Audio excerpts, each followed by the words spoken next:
Good afternoon, Backgammon fans. From Las Vegas, Nevada, Rory Pascar's U.S. Open Backgammon Tournament for 2023. Bill Riles, Tara Mendicino, Ace Point Backgammon, broadcasting live from Las Vegas. So here in a very few moments, we're going to begin the first round of the Open Division, the Championship Division, as I would typically call it. But this is a round one with rebuys. So anyone that loses in the first round has the opportunity to rebuy and start again. We have two accomplished, well-known players here. On the left of the player cam from Los Angeles, Ergen Bayrak.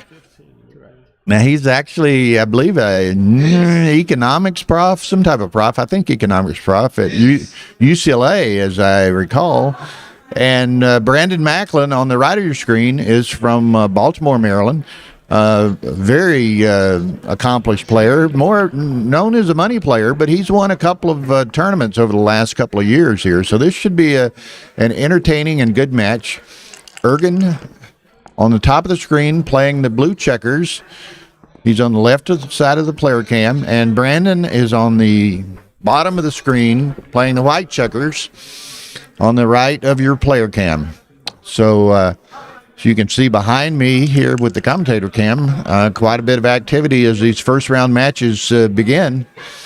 So it's going to be pretty hectic. Everyone is going to be playing here at the moment, so you're going to be stuck with Bill solo commentary here. So first game, they're off and running.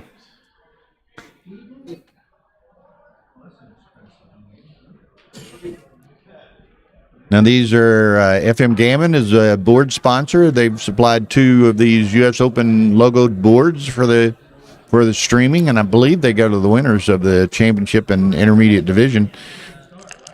And we're also like to thank we're streaming Stream 1 here with commentary on the Backgammon Galaxy YouTube channel, and Stream 2 is on the Ace Point Backgammon YouTube channel. The second Stream 2 match starting at this time is Jonas Seawald versus Linda Clay. So a couple of good first-round matches.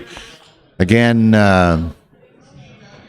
this is a rebuy round, so the winner doesn't play again until tomorrow morning. The loser has the opportunity to rebuy and play another match this afternoon, or if they choose not to rebuy, they would just go into the second chance bracket tomorrow morning.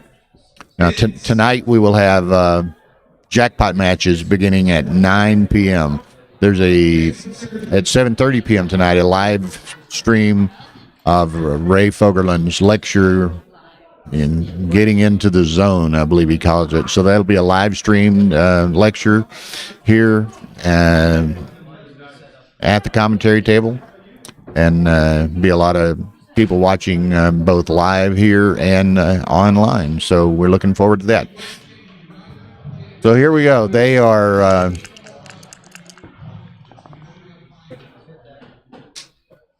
proceeding here.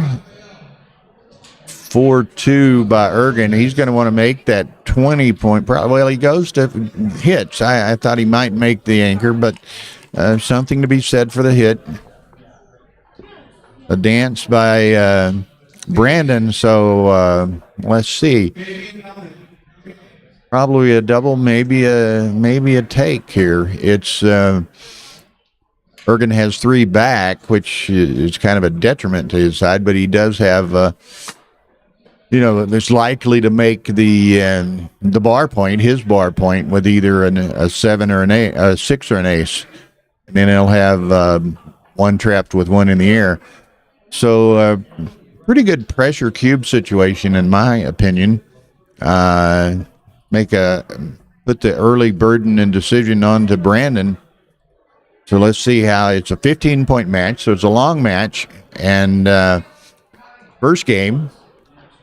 So, different people take different steps. Brandon may want to, he may well consider it a take and take it for that reason. He may, want to establish himself as a taker, kind of as a style of play here, he lets it go, but he could, take the opportunity. Some people will take early just to kind of influence the evaluation of their play and style of play by their opponent. So anyway, he lets it go. It's 1-0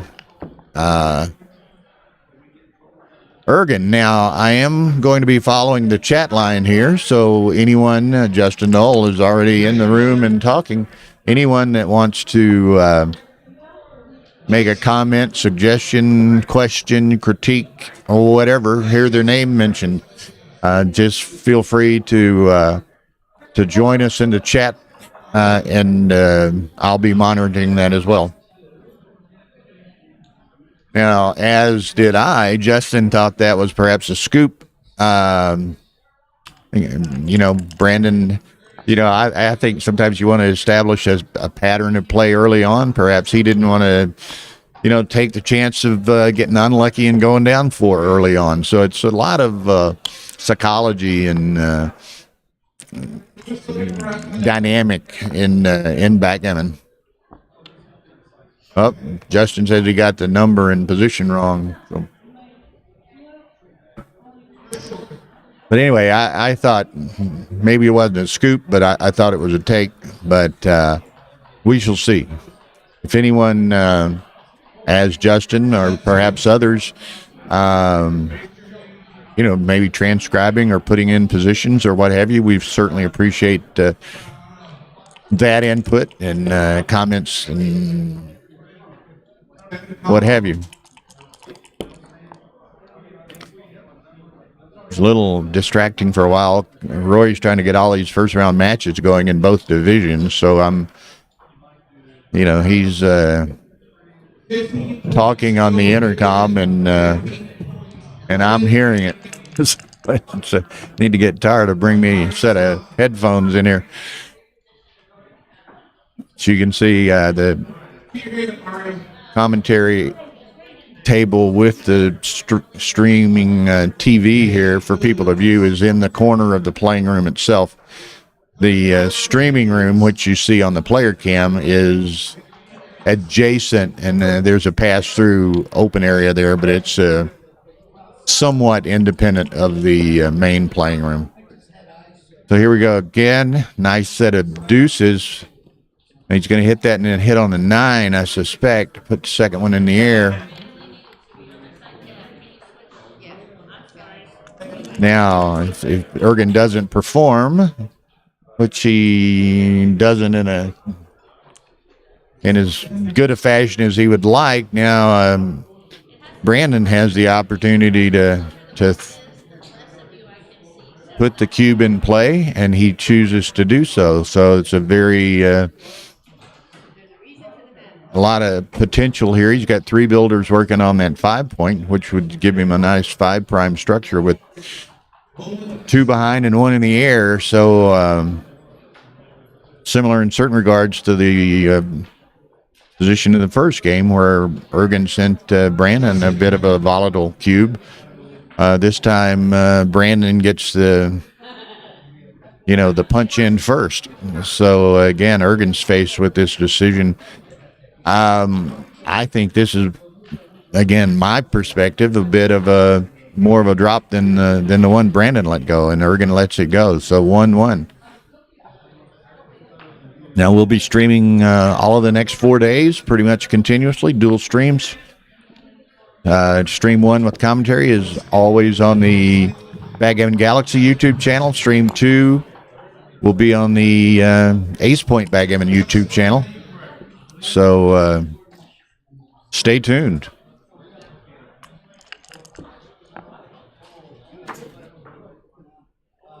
Okay. 4-3. He's going to bring them both down, so he makes a fairly aggressive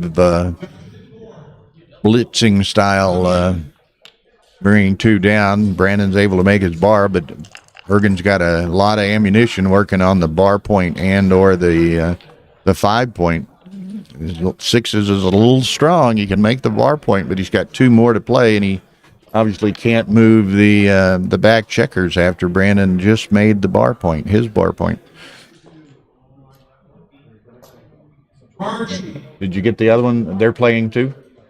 Okay, so Tara's joining me here off to the side, but Linda Clay and Jonah Seawald have started their match on stream 2 as well. $10,000 75 spin. Yeah, we were laughing this morning as it ends up. Hey, Gary Olson, Jay Carnes. Jonah's on a bit of a high. He overnight sometime he won $10,500 on a slot pool, a 75-cent slot pool, and he won $10,500. So might be his weekend, you know.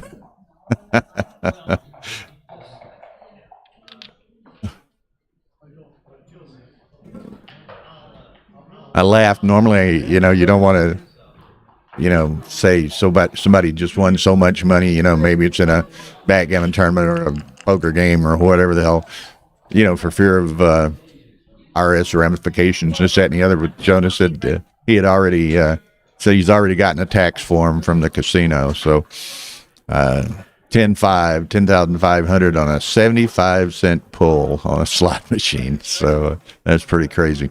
Okay, so Brandon. Now this is, you know, again, not unlike the prior game, and like the prior game, Ergen lets it go.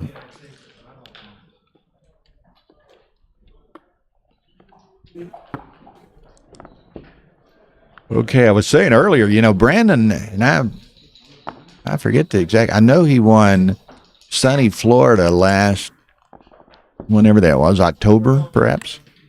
And seems like he's certainly cashed some since then. You know, again, a very accomplished player. He's really known more of as a money player and probably identifies himself as a money player. But, you know, plays a lot of tournaments and enjoys the match play game as well. Ergen, out of L.A., again, I think he's a UCLA prof, has been involved in the L.A. Backgammon scene for a number of years, actually helped run some of the L.A. tournaments for a while. I think even ran some of the local club action in L.A. Craig Anderson. Welcome in, Craig.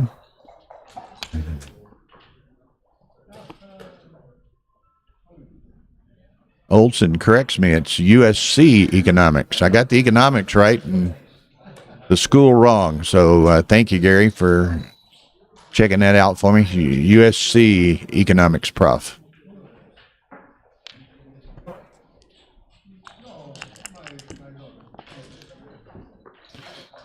Nice set of aces. That's going to make the 5 point, and then split the back probably. Yes.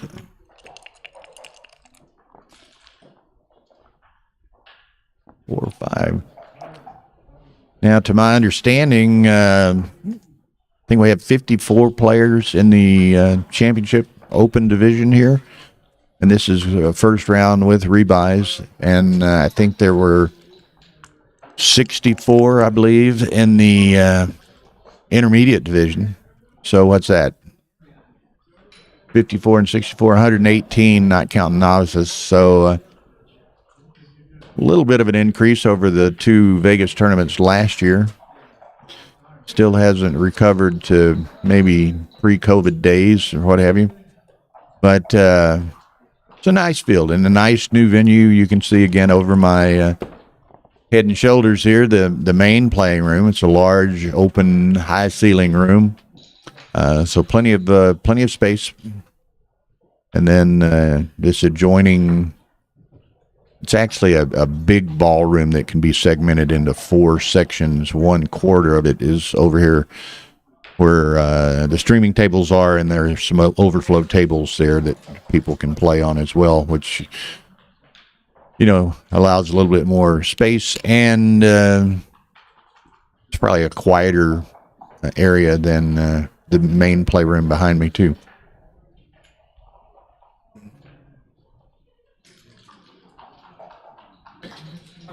Okay, so 6-3. Oh, that's unfortunate. Dancing with two checkers on a 2-point board. That really that hurts. They, what I've seen in the first 3 games, and neither one of these guys are going to be particularly shy with the cube, which will make for a perhaps entertaining and exciting match.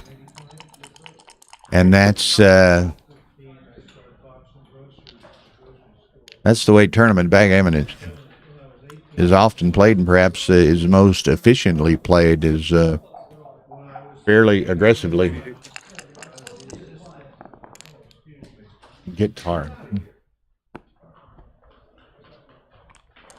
Okay.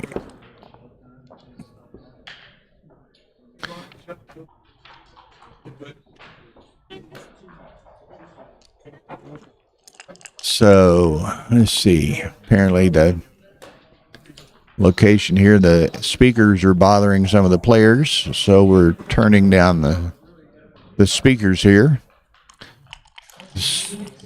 So you won't notice it, but the people in the room will notice it. Okay. So Brandon's kind of got 4 checkers back and not a lot of flexibility to play otherwise. Matt Kungara has joined us once again. Thinks it's seems double pass. Brandon again is in a rather awkward position. He has 4 back. Ergen's got some structure. He's got an advanced anchor. He's going to be shooting at something. So I'm going to go along with Matt's suggestion here.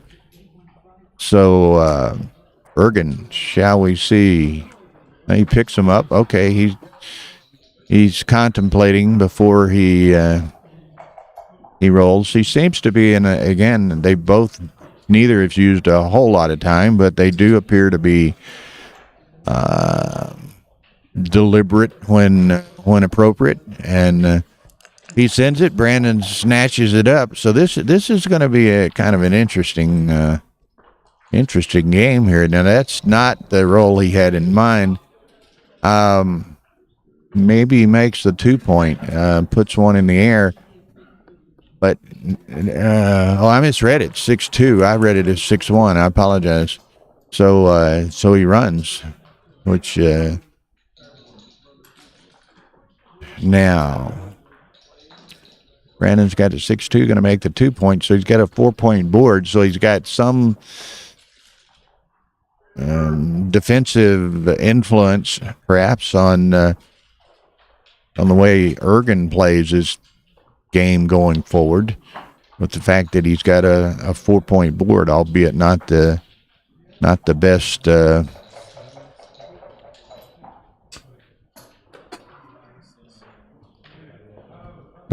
sequence or structure, but he's got a little bit going for him.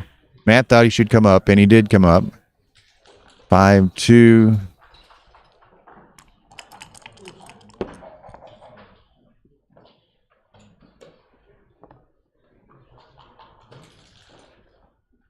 Okay, to answer Rimp's question about the dice tower, they're using a dice, or what do you call it, baffle box or dice tower on Stream 2. That is a player option.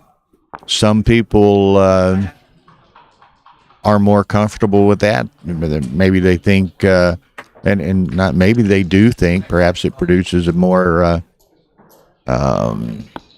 fair rolls. Linda and Jonah both know each other extremely well, and both are very high ethical players, so I don't think there's any concern of one or the other doing anything mischievous. But some people like it, and it's an option. I don't know, are they both using the baffle box, Tara?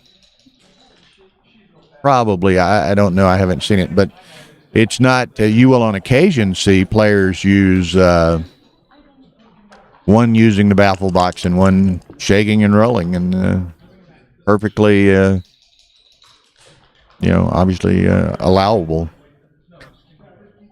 Okay, 5-4 for Ergen. What's he want to do with this? I'm tempted to make the 9 personally. He could make the ace, but that doesn't really accomplish too much. He makes the 9.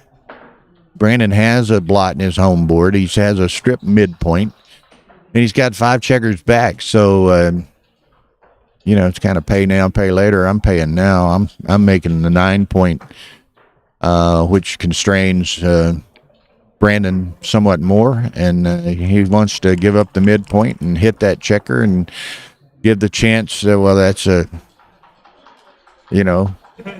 one ace more than he needed, but I'm sure he'll find use for them.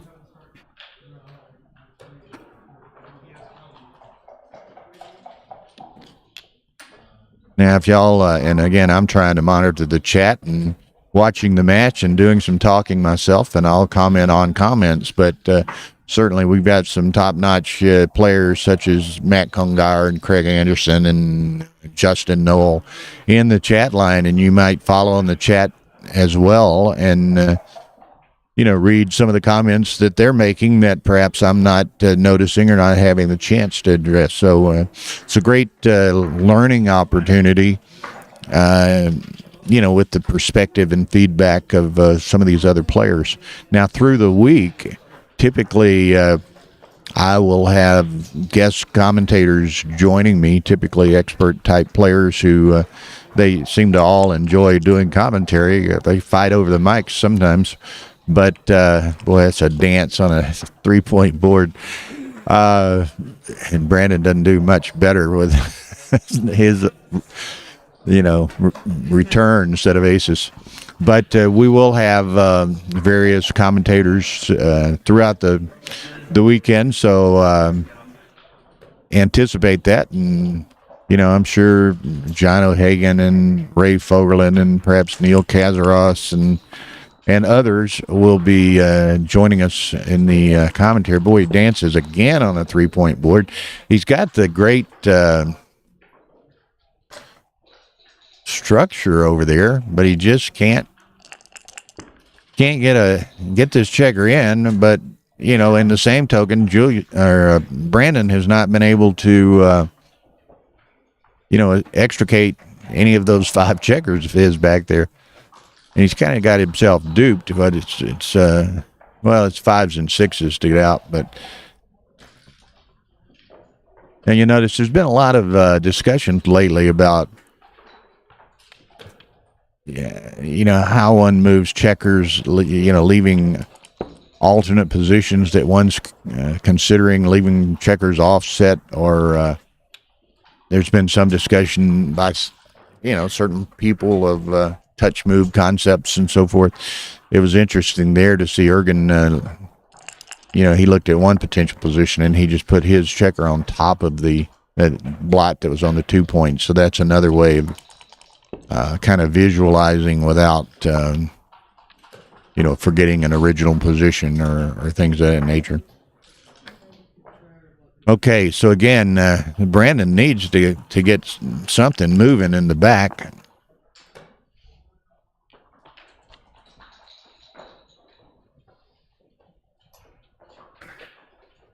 Now, I got to think, Ergen's going to step up to his 9. And then the question is the other 2. I think you step up to 9. Yeah. Okay, so Brandon can step up and be prepared to run as soon as he gets a 6 to try to save the Gammon potential. Again, he can leave that one.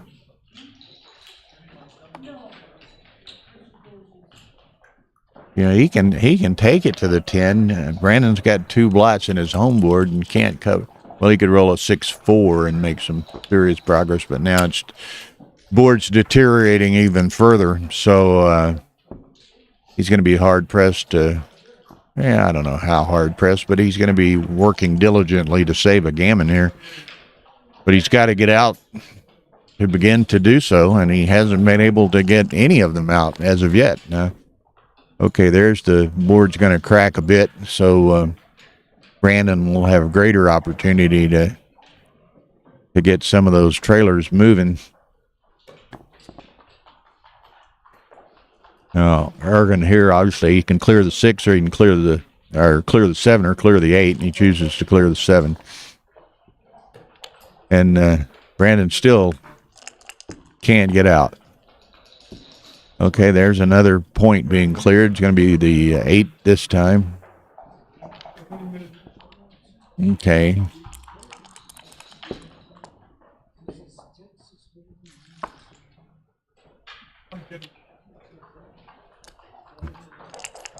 Okay. 4-3, that clears. So now it's just going to be pretty much a dice rolling contest as to whether or not Brandon can beat the G here. Well, that's kind of interesting. Double 4s, but he can only take, he can't take any off on him on the 4, and he was odd in the back. So that was his deconstructive roll. You can have constructive rolls. That was perhaps a deconstructive roll by Ergen. Didn't get any checkers off.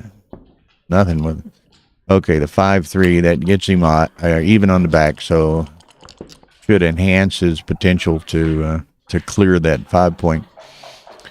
But in the interim, Brandon has seized upon the opportunity to cover a lot of ground with these checkers, and now is probably in a favorite position to save the gammon. But as bad fortune often provides us, Ergen rolls a 6-1, leaves a shot.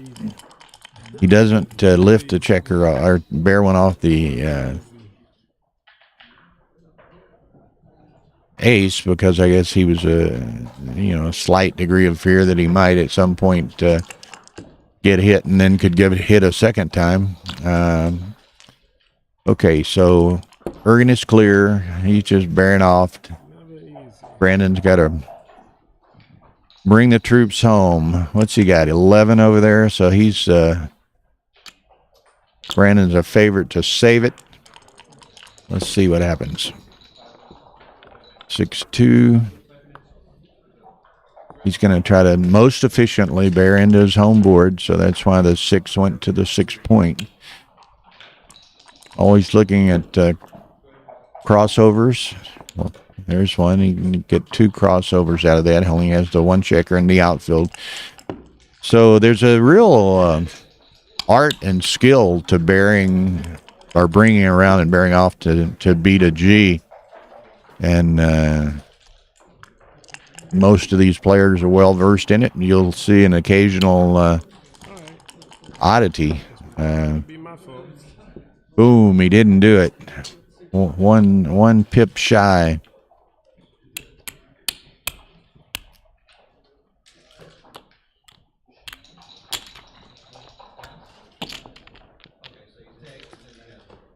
Yeah, it was 1 pip was the difference, and could have made the difference.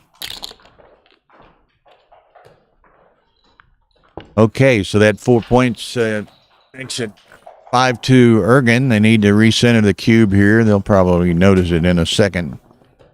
There he goes. Okay. 4-2 Brandon. Obvious. Makes the 4 point. 6-4 with the lead. He's not going to make the 2, so he is going to make the 2. That's atypical from my experience and perspective. It's typically more of a, in my play, I regard that as kind of a gammon and go type play, and would do it as a trailer but not as a leader.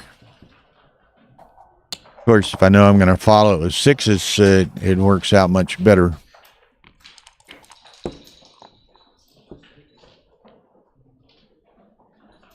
Six, 4. Kind of funny. I have to look a little harder sometimes when one of those dice land on that center logo. You can lose it sometimes. I did with the 4 of the 6-4 on Brandon's previous roll. Okay, 6-4 for Ergen here. He's going to play it safe. He's well ahead in the pip count, so he's going to try to walk this one home in some fashion.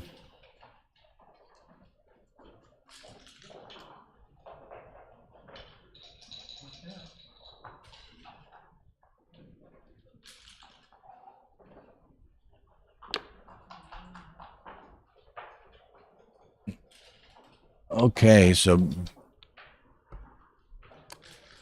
Brandon sliding the 5. 3-5. And he makes the 3, I guess, yeah.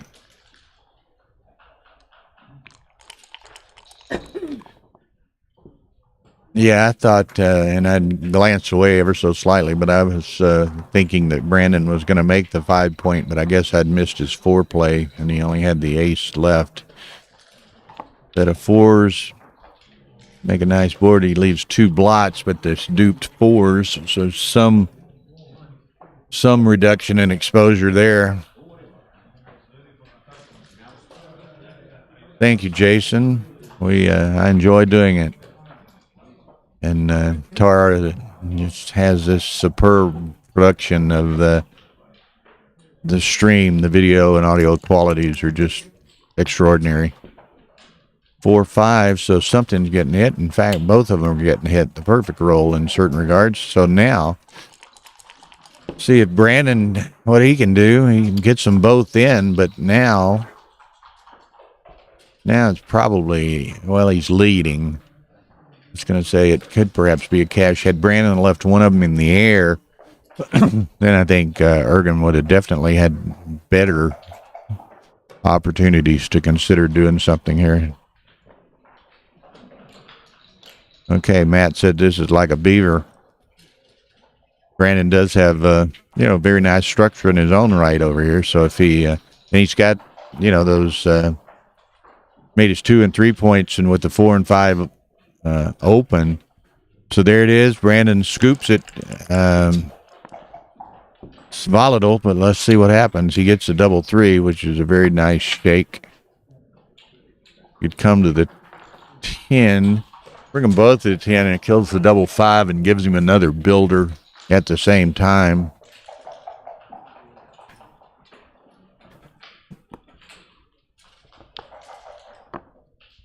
He's going to put them both up, go for the gusto, and he's leaving them offset, which, again, is very good practice in this, a tentative move position. He leaves the checkers offset, so he knows what he's moved. He can restore the original position relatively easily. So now he's looking at the shift, puts 2 in the air. He has 3 builders. Going to be interesting. Yeah, MCG says he likes making the ace and not leaving the blots. Sean Casey is in the house. I believe, if I'm not mistaken, it's a well-known Irish player, Sean Casey.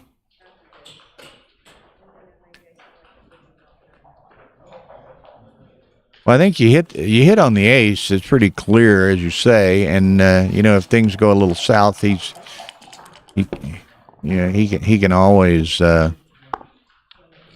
perhaps look at. Well, he's already sent it. I was going to say, he had the advantage of perhaps cashing it or something, but he's already sent the cube, so Brandon is in the game till the end. Thank you, Sean. So now he's going to clean it up a little bit. Again, Brandon's got, a broken 6 prime over here, 5 out of 6. It's probably the best play from this point, from my perspective. Again, he has the option of which one to cover in that regard. Do it the other way, he saves the 4s. Well, 4's either way, though, isn't it? Yeah, okay. 2-1 dancing. Gigi is in the house. How are you, ma'am? Better now that I see you guys. Okay, good to see you. Gigi Goyette from Los Angeles. Okay, so he going for the gusto. Brandon needs a 5 in the worst way. Did not get it. Ergen 4-2. Very nice.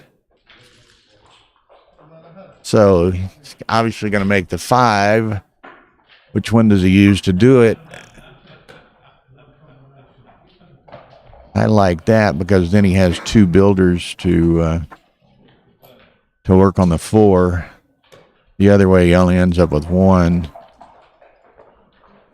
Well, he does. He can play to the 5 and have that leaves a shot to do so. Okay.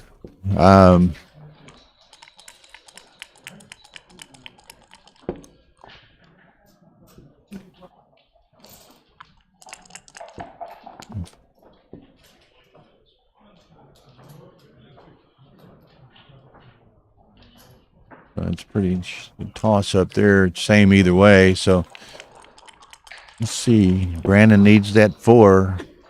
Doesn't get it. Of course, Ergens had not had a whole lot of luck in putting him away here. Now he might want to consider. He could clear the 7 and not leave any shots. I think he noticed it now.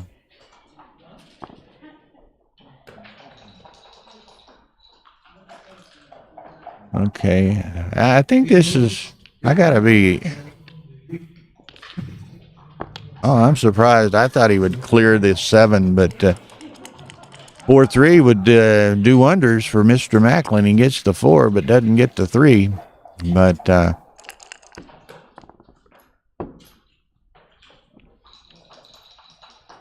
4 and 6, 6 off.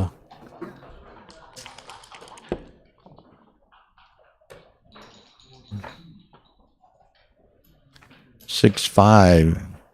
You go to the 8 and the 6. He's got to be playing gammon save here, so. And Brandon is probably getting pretty tired of playing gammon save.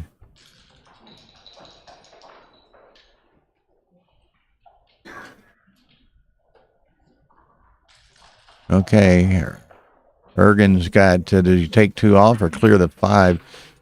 Brandon's got, 6, 11, 12 crossovers to get off.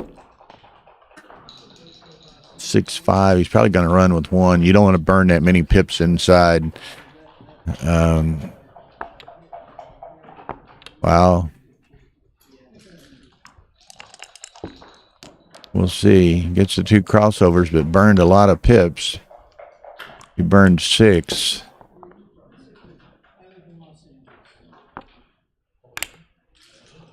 Okay. Ergen still doing well. 5-2. He's got to go now. He can't afford to burn any more pips. So he takes 2 crossovers. 6-2, so Ergen did that, but he's odd. He's 9 checkers, so he's 4 rolls without a double.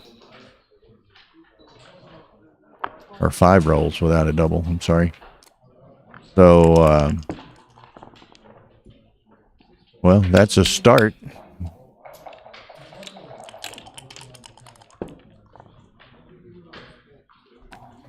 Okay, you can go to the 6, take the 2 crossovers. 2 crossovers the other way, but you go to the 6, then, deuces work as well.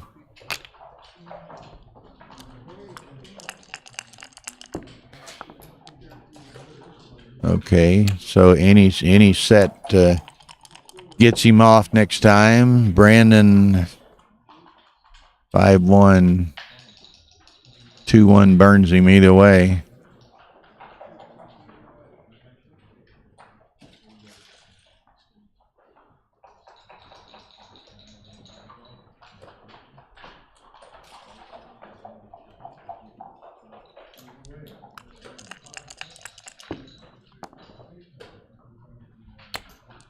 Okay, so he dodged the first bullet and the second bullet. So he could have lost a G to any doublet by Ergen or a 2-1 by himself, but he avoids it.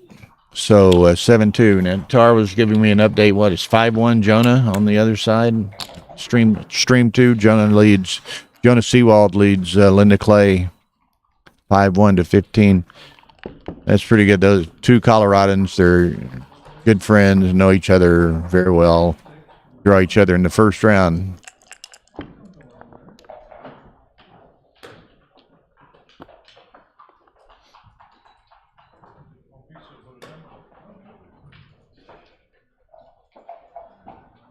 Crazy Eagle here in Texas.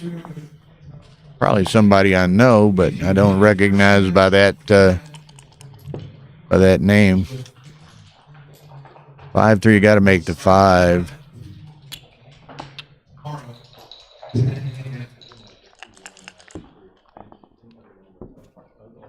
Cocked. Now this is USBGF standard rules, and that it's legal moves and dice on checker. But that particular roll had been that was a cock die. It was supported by a die. Okay, so Ergen perusing the situation. He's in pretty good shape, but with the big lead, might not be quite as aggressive as he might be otherwise. Felix Goitman is in the house. Hi, Felix. Felix is a regular on our streams. I'm glad he enjoys them and has the opportunity to view them. Look here, he can make the 5. He could make the 7. He could step up. He's going to make the 5. That's probably right with Brandon with 1 in the air. Brandon dances. Here comes the cube.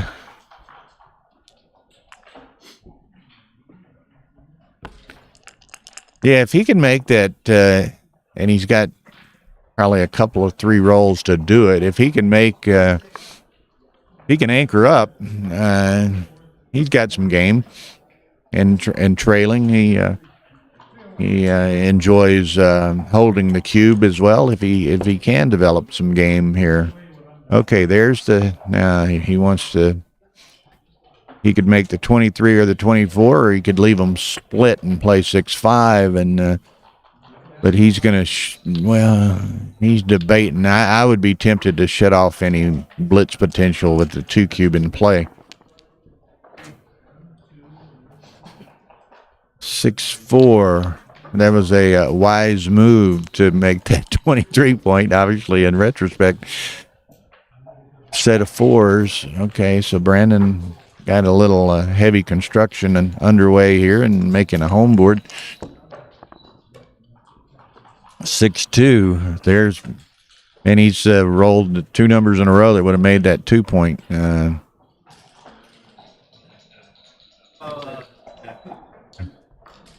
So I think that was well played by Brandon, and some of those subsequent rolls have demonstrated why it was the correct play.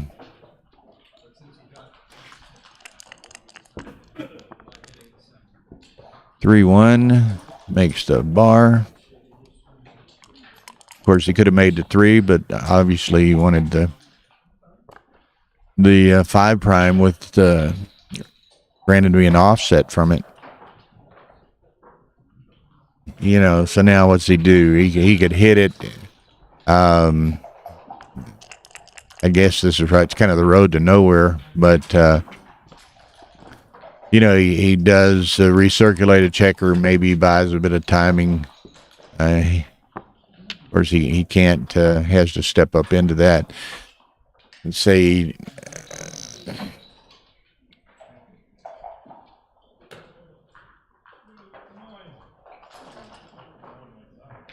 Oh, we're up to 112 viewers already. That's great for a first match on a Thursday afternoon. We thank Backgammon Galaxy for the use of their YouTube channel, and let's make Mark Olson happy by hitting that like button. Smash that like button. FM Gammon for the boards, their sponsor as well. Now, this is going to be...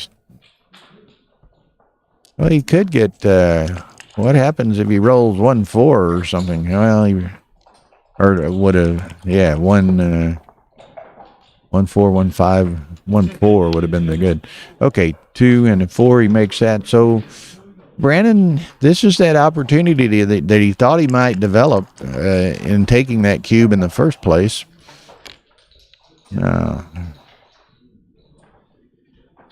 Okay, now, Brandon's not going to be bashful. Yeah, I noticed that. Yeah, Matt said must be a huge recube, and that's what I meant by saying he couldn't be bashful here. He's going to... You down 7-2. That's not what he had in mind. Yeah, that would have been... Matt says it probably would not only a recube, but a pass, and it would have been extremely volatile. And, you know, Ergen wouldn't want to put the Snowman in play there, as some call an 8 on occasion.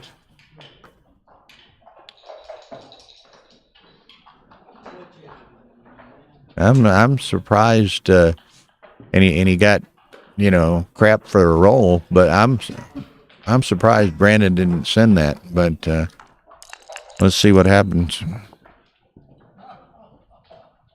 And that's an ugly number. Okay, now he's got to send it this time for sure, regardless of what Ergen does here.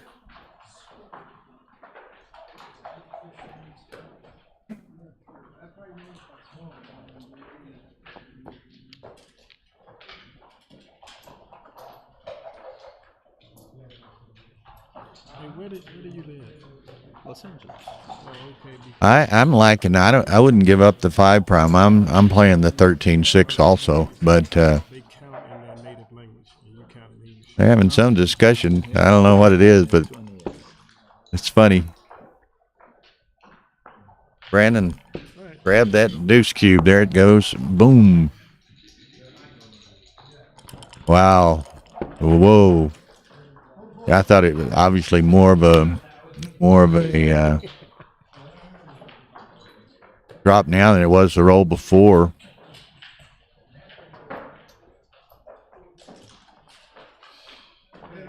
This could get expensive. Could leave marks. Could leave a scar. All of those idioms that are used on occasion. So what's he do here? I think he's got to hit it and then just decide what one he wants to play, which I would play 2-1. But you know, I wouldn't be so concerned. I guess he's concerned about getting that checker out, but he, you know, 5s and 6s get it out now, so he's always a favorite to get it out.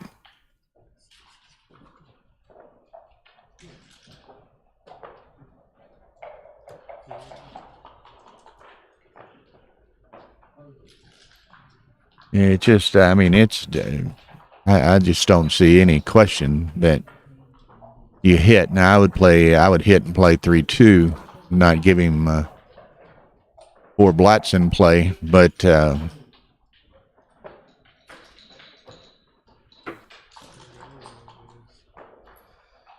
you got him to take that 4 cube, which, you know, was a bonus in my mind, so you got to try to capitalize on it. Try to capitalize on it. That board, it doesn't quite fit the check. Oh, now wow, that's unusual. The checkers won't fit all the way across. 6 checkers.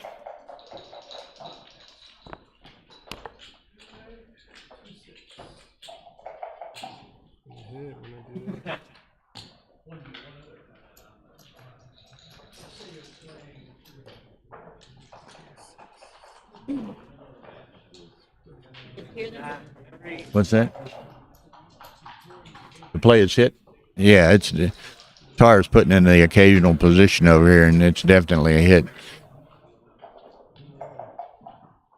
I just think, I mean, I'm playing for 8 points here.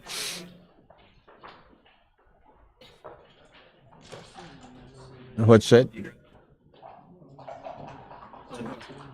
It's close. Yeah. They're just about tied. Okay, but you got to hit. That's my play.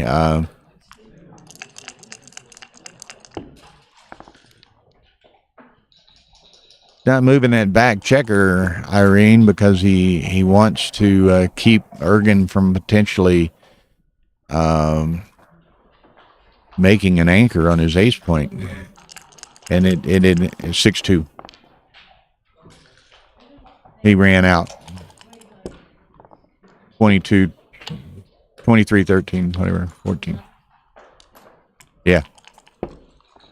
Okay, so now he's closed it out as he wanted to. As we said, this is going to leave marks, bruises, and scars on Ergen's backside after this roll, after this game.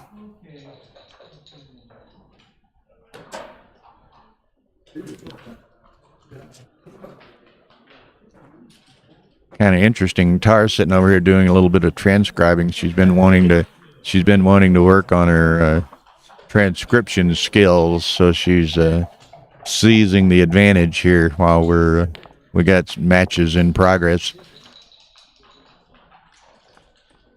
Okay, here I don't guess there's any way to protect against the double 6, but there's a double 3. Now this he can. He wants to always be careful in this sort of position to be able to play the large sets. So here he can play 6s, he can play 5s. 6-1 comes off. He could have played it to the ace and to the 5, but there's the blot. But the play that he made kind of maximized his gammon possibilities, and here it's only 11 numbers to hit. 11 numbers come to bear. So what's he got off? He's got 5 off. So that's a nice shake by Brandon. So now he just wants to save the win. He's gets hit again. He's seen the gammon pass by his eyes here. But he still could lose this, so now he's just got to be conscientious of the win.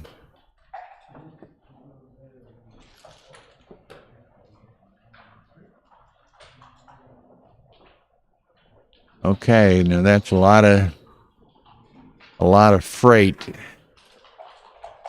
I'll do that, and then wow, you don't want to load him up with a bunch of blots over there. I guess I played that and that. Okay. 3-5 gets out, but it's vulnerable to 1s and 5s and combos. Okay, so it's going to be close. Boom, that's not going to be that close. So Brandon got a bit unlucky to leave a shot and get hit. He lost the gammon, but he's still going to get to 4 points. So we're going to have a very close match. Don't give up, huh? No. Eric Peterson is in the house. I think we're going to see Mr. Peterson in Istanbul here shortly. Okay, this is going to be barring 2 large sets here by Bayrak.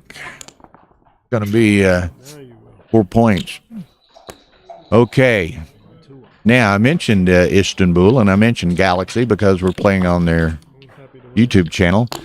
In about 3 or 4 weeks, we've got the 15th anniversary Istavder tournament in Istanbul, and in conjunction with that is the 2023 UBC contender tournament to determine who plays Sandra Lilhoff later this year for the UBC Championship. So Tara and I are fortunate enough. We're going to be leaving on the 18th of April to go to Istanbul for a couple of weeks. And then, of course, then we're back. Trying to think what tournaments are in the interim here. We've got in 2 or 3 weeks, I guess, we have the Cherry Blossom in D.C. Chicago is in Memorial Day weekend here in the States. And then we get to L.A. in June. We have Novi, 4th of July weekend. And then it's on to Monte Carlo in the World Championship. Tara and I will be streaming the World Championship again this year, so we're excited about that. We've got a lot of travels ahead of us, but we enjoy what we're doing. Okay, so 3-1 by Ergen.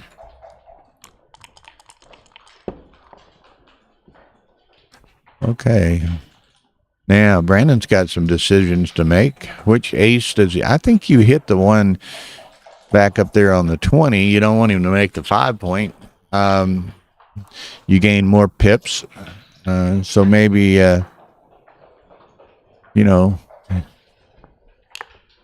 Matt's saying double hit. Well, that's certainly a possibility. Mishi Poo is in the house. Mishi Poo, welcome.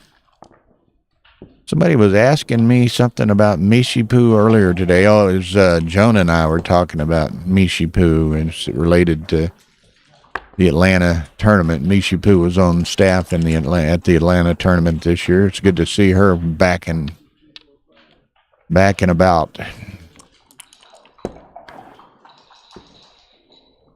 Okay, now he does pick up that blot on the 20 back there. You didn't want Ergen making that point.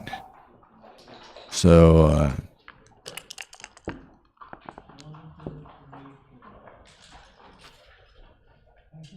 you need to get you one of those modern TVs, Mishi, and you can high technology and even just talk on the chat while you watch it on your TV. I don't know if that exists, but it should.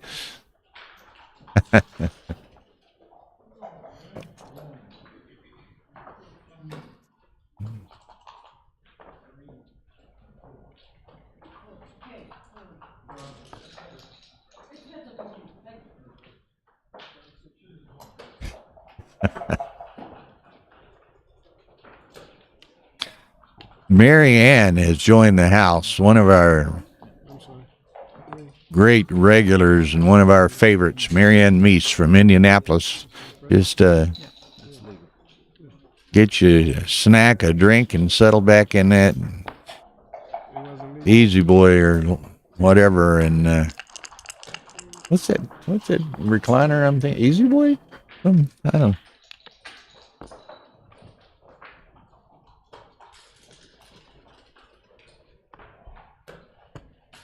Okay, so Brandon needs to come in here. Come in. Well, that'll come in. Makes the 3-point, and now find your other 5. Can't move the back one. Can't move off the 10. So you got to pretty much come to the 8. And with 2 in the air, there's little danger. Nichols in reply is kind of a pain, but he doesn't do that. Now, does Brandon play on, or does he cash this? Ergen has the 5-point. That's right, Eric. Lazy boy. Okay, Brandon said, I'm not gonna fool around with this. Let's just take the money and run and play an 8-point match. And that's what they're gonna do. Matt says he'd roll. I'd be tempted to roll. Didn't look like there were any losers. Take a little break. 7-7. Too good, Tara says. She's again practicing her transcription skills over here. Looks like they're going to take a little break, Tara. Maybe you go dual screen for us. She's going to put up the dual screen, a new technology phenomena she's got here. So we'll, while Brandon and Ergen, they're taking a break. She'll put up the Stream 2 match alongside this one, and we can check in on Jonah and Linda and see how they're doing. So we hope y'all enjoy the streams. Rory's always been a great advocate and supporter of streaming, and we appreciate that. Here we go. Linda and Jonah. Jonah's up. Wow, but look at this. Jonah's got 7-4 lead, but he's got 5 checkers back and a 2 cube in play. So not far-fetched to see Linda seize the lead in the match here.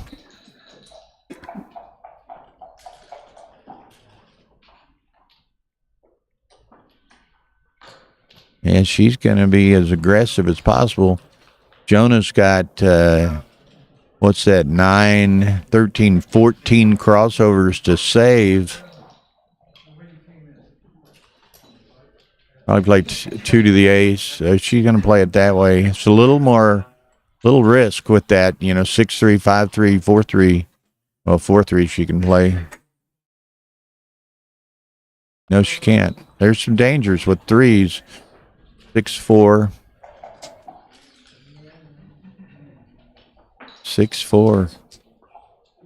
What's the deal? And Linda's a very good player. But I was just going to comment. It's kind of interesting. She's a terror on these first round matches. I know she drew in our tournament in San Antonio a month or so ago. She drew Victor Ashkenazi in the first round and knocked off Victor, sent him to the rebuy table. And here she's drawn another tough draw in Jonah, and is playing apparently a good, strong match here. So, It's a nice board, but yeah, the checkers don't.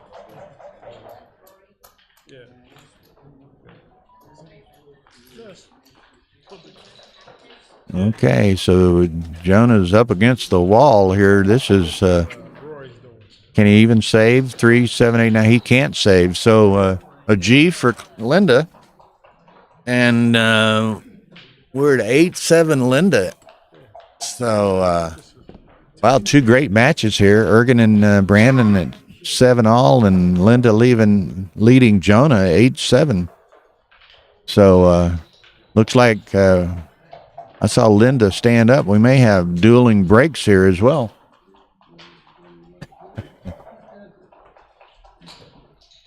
There comes Ergen back to the table. I see Brandon wandering around behind us, so I think they're fixing to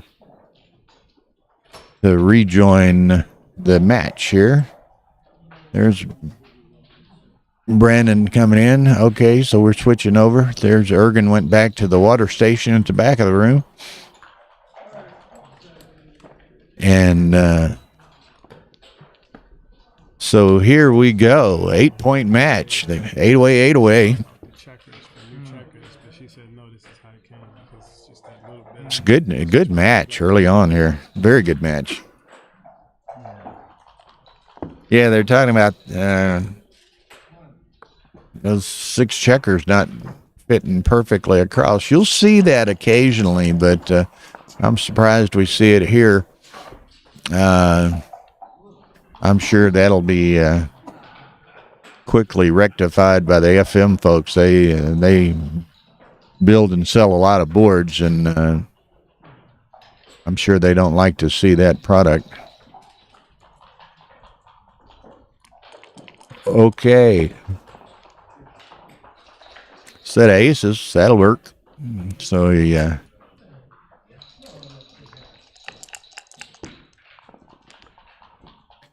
set of threes.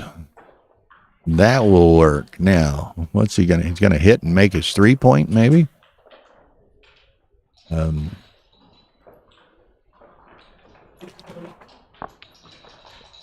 we're up to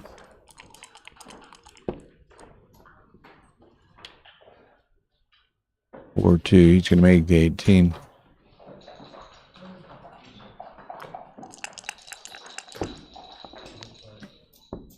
Okay, we're up to 120 viewers. Nice bunch of people here. early on, first match of the weekend. In effect, we had one double Masters match last night, but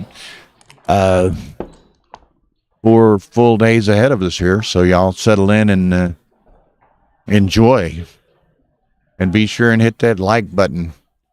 Make Mr. Olson happy. Smash that like button, as Mark likes to say.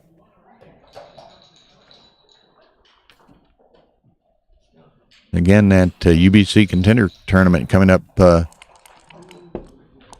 pretty quickly, and all of the preliminary rounds of that are going to be played on computers. So, and I presume, I guess they'll be played on the Galaxy server. Riles? Mr.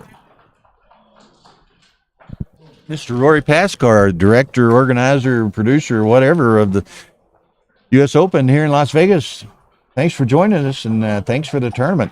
Thank you, Bill, and to also Tara for all the hard work you guys are doing running this awesome stream, and to Galaxy for giving us the YouTube channel with all the great audience. It's the largest audience in backgammon online is here at the YouTube Backgammon Galaxy YouTube channel. I think I remember a year or two ago they had 15,000 subscribers. I don't know if it's in the 20,000 range now. It's almost 20,000 subscribers.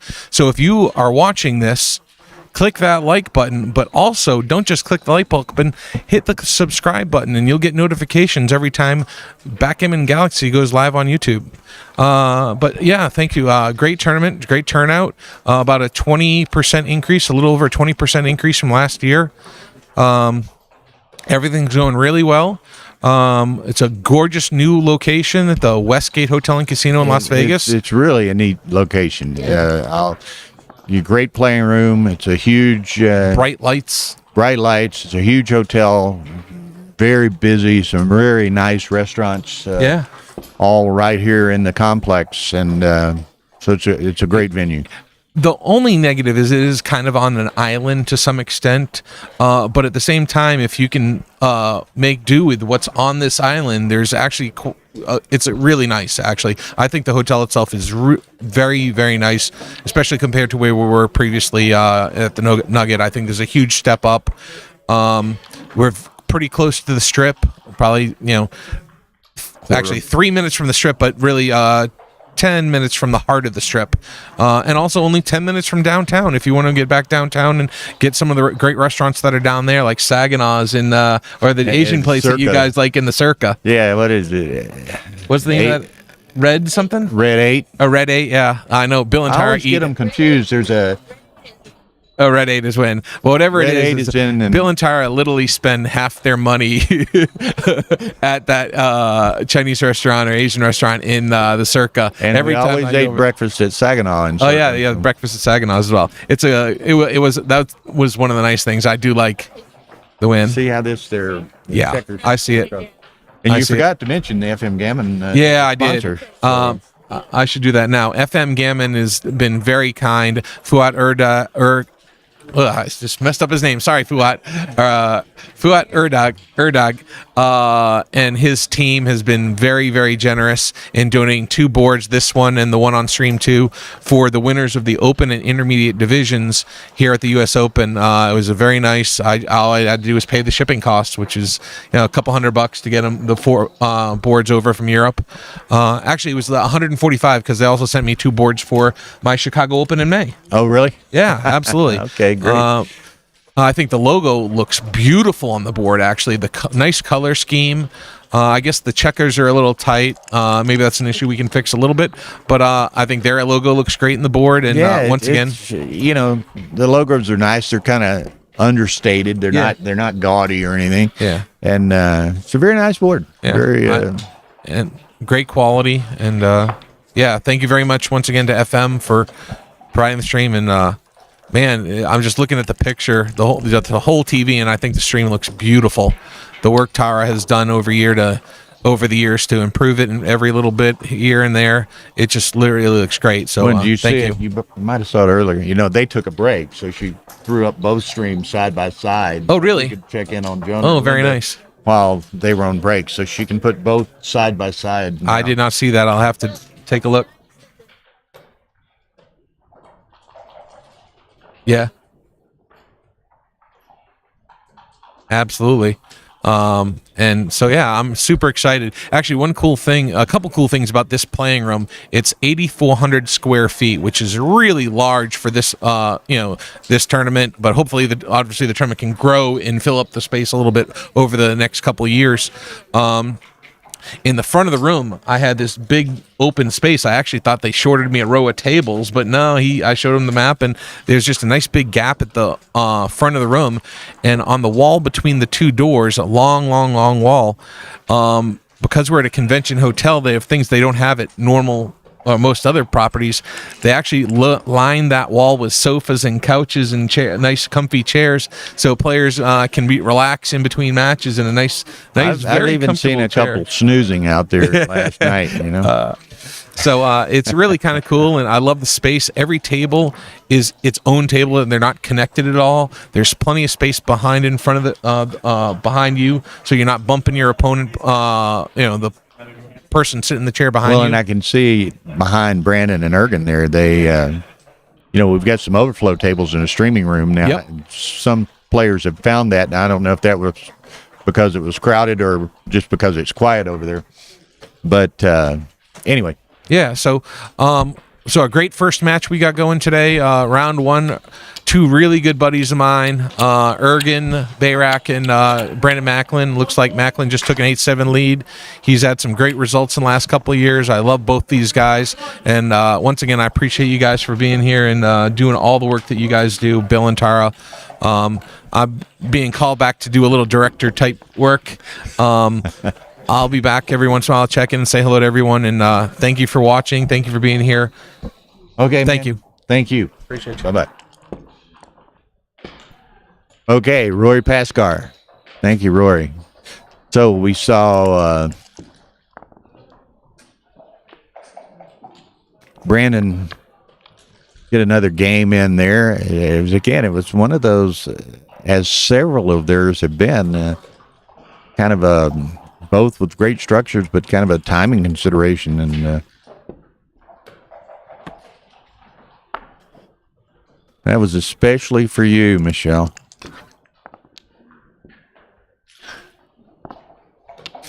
Okay. So here we go again. Boy, both of these Stream 1 and Stream 2 matches are very close.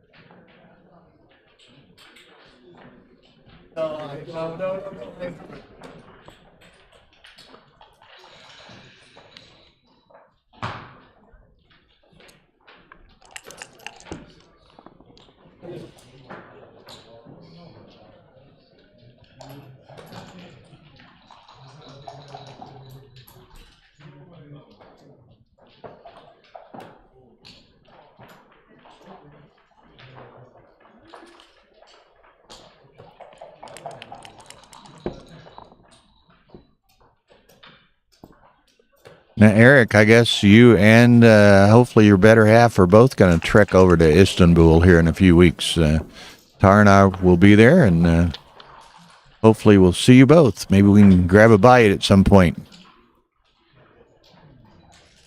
We're planning on that's primarily going to be a R&R tournament for us, playing and relaxing, but I somehow suspect that Mark and Fuat and some of them may draft us into helping out in certain regards. I know Mark said, we don't need you to do anything, but why don't you just be sure and bring those fast gaming laptops if you don't mind. So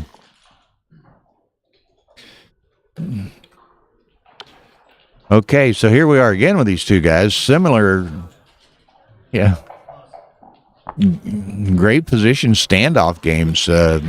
Seems like every match, every game they play in this match is well, and then that just Ergen's going to get out ahead of himself again somewhat. If and that was the case in the last game. So if Brandon can get in here, and That's not going to do it. But now he's got to count on Ergen not getting one of those checkers out, and he doesn't. So bringing him down. So again, it's just who blinks first here. Brandon needs a 3 or 4. There's the 4 and the ace to hit. So buckle your seat belts. Brandon's going to have to make a decision whether to play on or not. Well, he's going to get hit. So again, he's going to have to find himself a 3 or a 4 before he makes those decisions.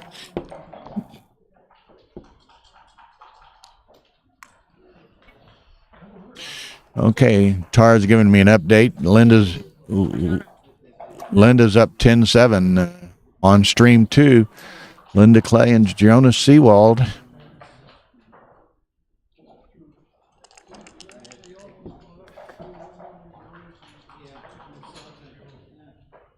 Okay, so Ergen in this kind of a standoff game. I don't. He's trailing only by 1. I don't think he can send this. It's a volatile position. It's whether he can get those 2 back guys back. He could close Ergen or Brandon out pretty quickly.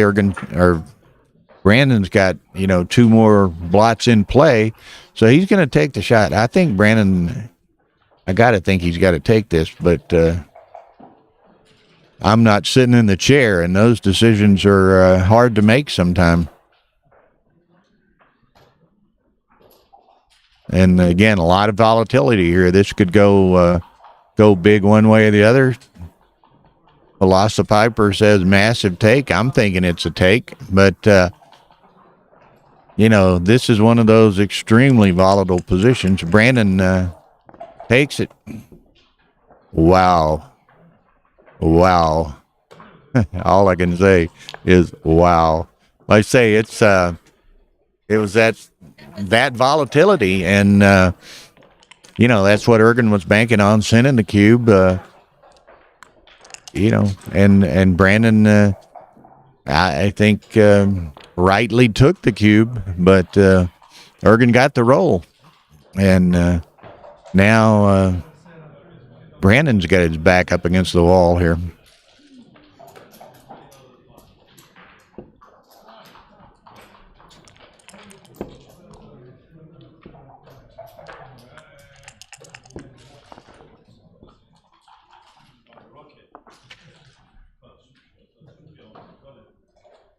So now Ergen's just going to have to he's trying to maximize his potential pointing numbers on that 3-point, and he also wants to be careful not to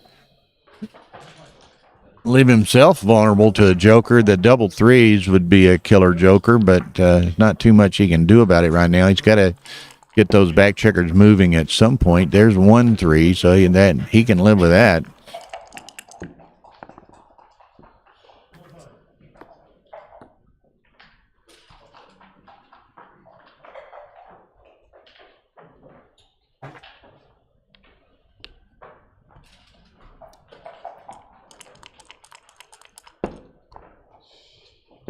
Okay, so Brandon is able to anchor, which could mitigate some of the downside on this. What happened? Oh, I moved my damn mouse. Moved my mouse out of my way, and I lost my chat and everything. There it is. Okay.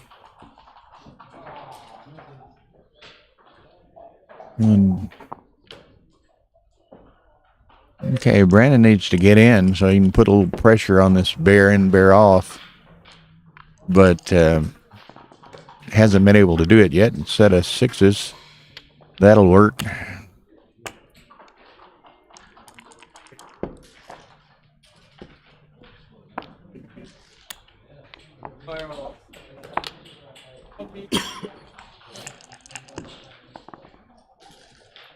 Another set of 6s.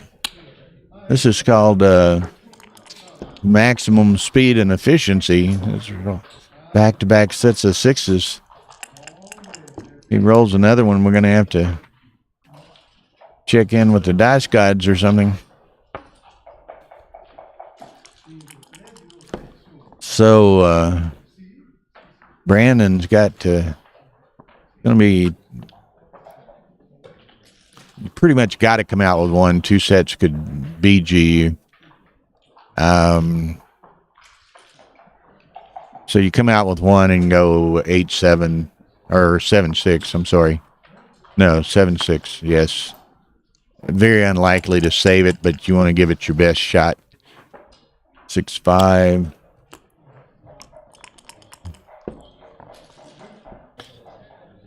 Okay, come around the corner. So there are some numbers. There's one of them.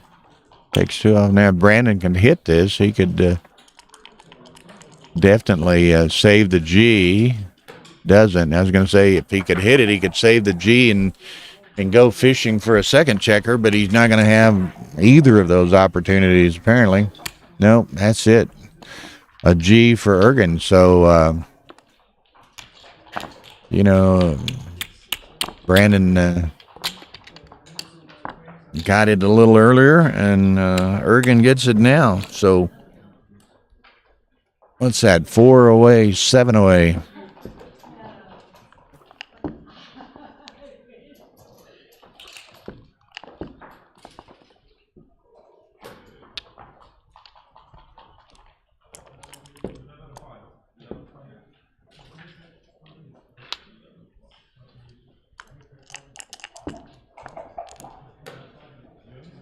Two, 1. Down checkers valid.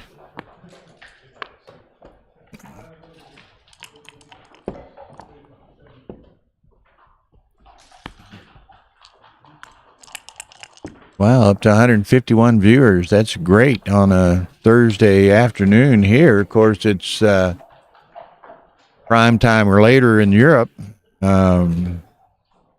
Late afternoon on the East Coast. So hope everyone's enjoying the streaming. Now, after the 2 current matches, there'll be first round rebuy matches being established all the time, so we should be able to fairly quickly get other matches onto the streaming tables when these are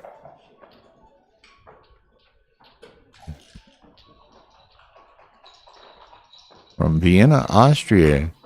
Irene discovers. Irene, we stayed on let's see, on one of our trips to Cyprus a couple 3 years ago, we like to stop along the way and acclimate time wise and this, that, and the other. And we spent 5 days or so in Vienna, which was just lovely. We really enjoyed it. I forget, we stayed in a pedestrian area near the cathedral a few blocks. It was gorgeous. There was an Airbnb in a pedestrian area. It was lovely.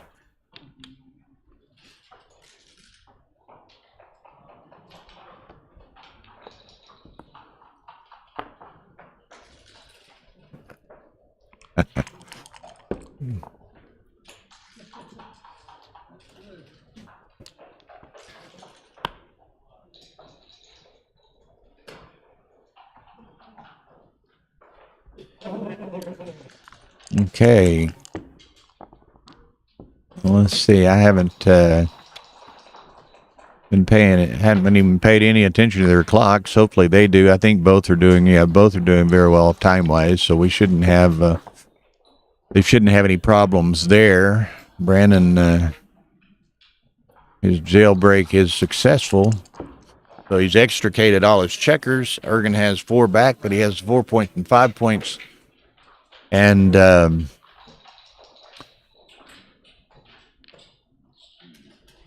going, let's see how,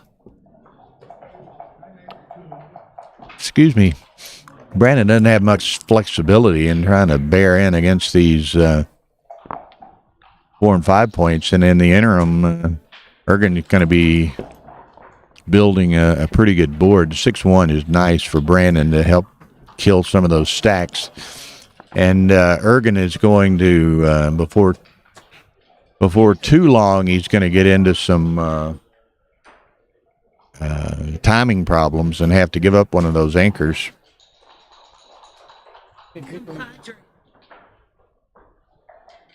No, I got from playing. People are watching.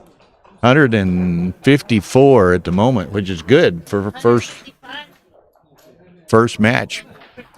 Ray Fogerlin over my shoulder. He's in the middle of a match, I think, just stopping by on a break. So there's that.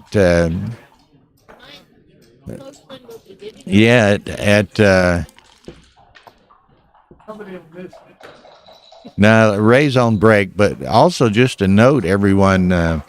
7:30 p.m. local here, 7:30 Pacific. Ray is giving a lecture. Getting into the zone, or is that the name of it? Getting in the zone, and that'll be a live streamed lecture, so all of y'all can tune in and learn from Mr. Fogerlin. Now, I will guarantee you that not only will you learn something, but you will have a lot of fun in doing it, because Ray is a funny guy. Now, this is a new lecture, Nishi. So,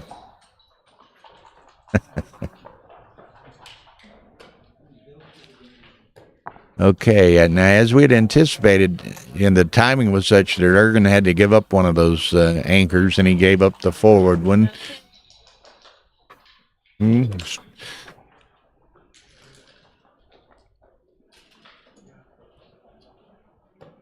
Oh, really? What's Tara's checking in, says, looks like Linda may put away Jonah in the first round on stream 2.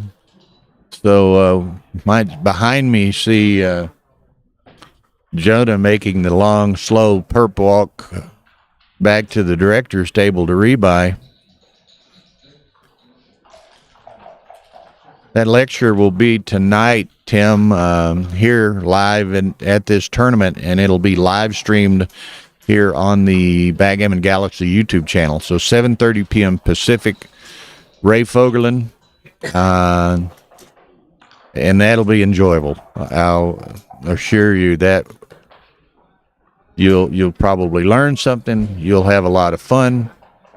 I know there's a couple of, and Matt will probably.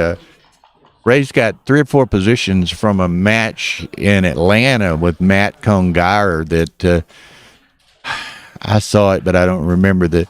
But very high probability or volatility positions where Ray was, trying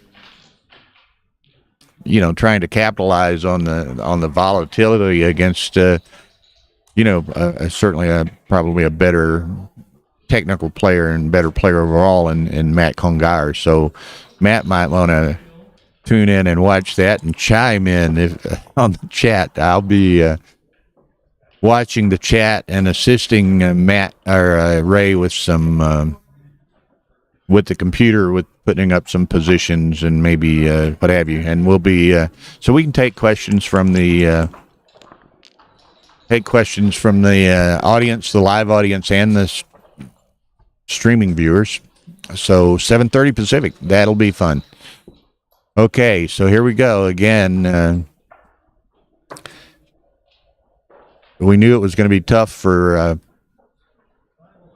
well, you go tell okay, so apparently there's Jonah. You can see him walking behind me, the perp walk, the long slow walk back to the director's table for the rebuy. So congratulations to Linda Clay, 2 big tournaments in a row that she's knocked off top players. She beat Victor in the first round in Texas, and she beats Jonah in the first round here in Las Vegas. Okay, so again, this was, we saw early on in this game, and I got distracted a little bit, and I apologize, but, Brandon got so far out ahead, he was kind of ahead of himself with few points made. So it was going to be difficult to bring it home. Ergen had the 4 and 5 point made, which ultimately he had to give one of them up. But, you know, we could well anticipate that Brandon was going to get into the situation where it was going to be difficult to bring this home. So now, you know, he's staring at that. Now he's trailing. He may be tempted. He is. He's more than tempted. He's been seduced into doubling this. Ergen's got a 5 point board. I'm thinking this is a take. The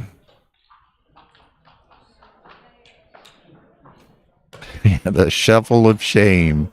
I like that.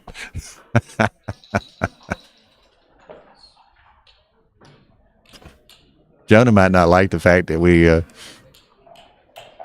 got to watch him do the shuffle of shame across behind us here. Yeah, I thought, who's that? James Mordell. I thought it was a no double personally, but that's a nice roll. He makes the 5 point, but it doesn't solve the problem of getting these two checkers off the mid, and Ergen is able to save his midpoint. Now that gets him off the mid. Now Brandon's going to tell us he had this planned from the get-go. Thank you, Greg. Greg C. said that was a very close no double, minus 18 millipoints. So, but he's not, you know, he's in a lot better shape, but he's not home kicking back in the kitchen just yet. He's getting closer all the time, but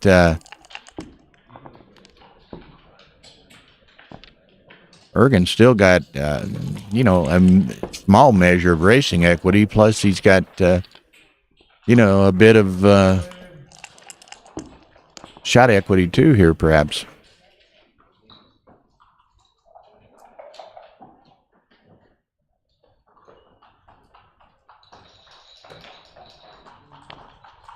Okay, so he's going to try to, you know, now he can run as he's done and enhance his racing potential, and he doesn't really, you know, that single checker back there is almost as effective as the double checker, and as the single checker almost effective as the anchor, and there we see the exact point I was making. The single you know, can accomplish the same function that the anchor did, and there it is. Ergen rolls a 6-2, or I meant Brandon rolled a 6-2 and left the shot. So Ergen's now here. I don't think the trailer can accomplish too much, so I wouldn't burn pips. I think I would run.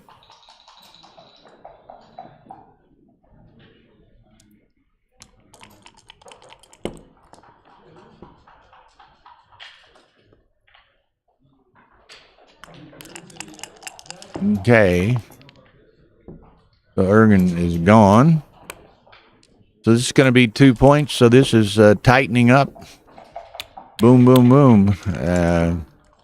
He might be tightening up a little more than Ergen had hoped for. 2 sets and a deuce 1 could make it painful. Not going to get it. Okay, so it's going to be 11-10. Ergen. Four-way, 5-away.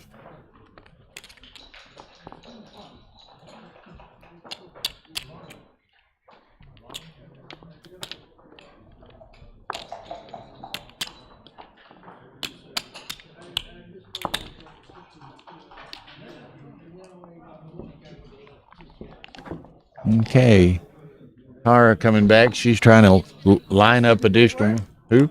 Justin Bohr. And? Okay, it's going to be Jonah's going to get to try stream 2 over again with his rebuy. Jonah Seawald and Justin Bohr beginning shortly on stream 2.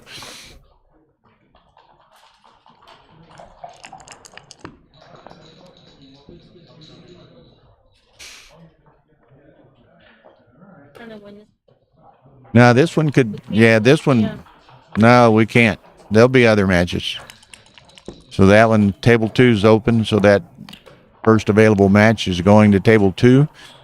Jonah Seawald, Justin Bohr. And then when this match concludes, we'll be looking for another to go here. And timing, it could be such that it could involve the loser of this match if that person rebuys.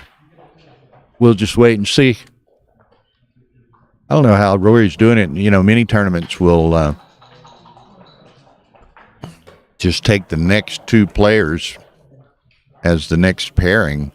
That can be gamed a little bit. I mean, if I'm going to rebuy and I see Victor Ashkenazi standing there rebuying in front of me, I'm probably going to wait a while. What I like to do as a director typically will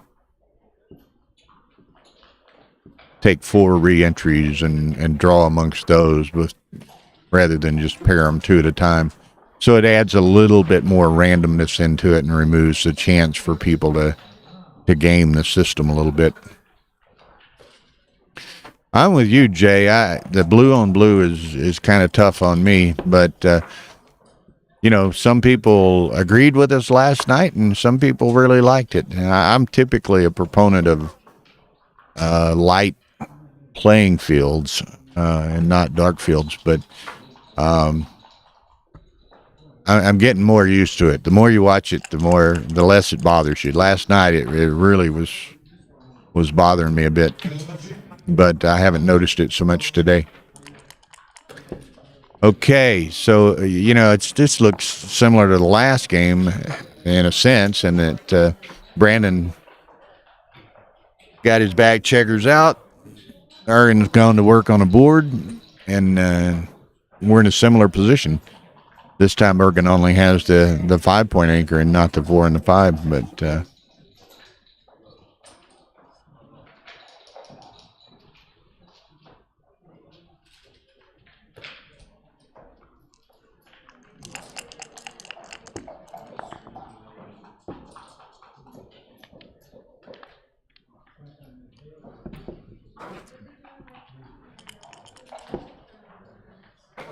whatever match it was, yeah, I was reading Mr.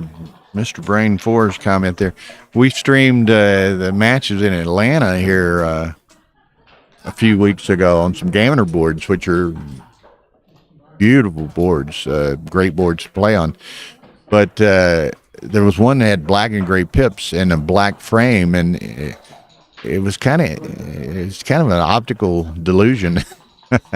And I know it's supposed to be illusion, but I'll say optical delusion, that you know, a black pip next to the black bar was really kind of freaky to observe the spacing of the checkers on the points sometimes. But okay, so Brandon's in the same position he was last time in a sense, and he's well ahead in the pip count, but he's got some difficulty in clearing this stuff, and it's apparent now, and it's gonna be realized very shortly.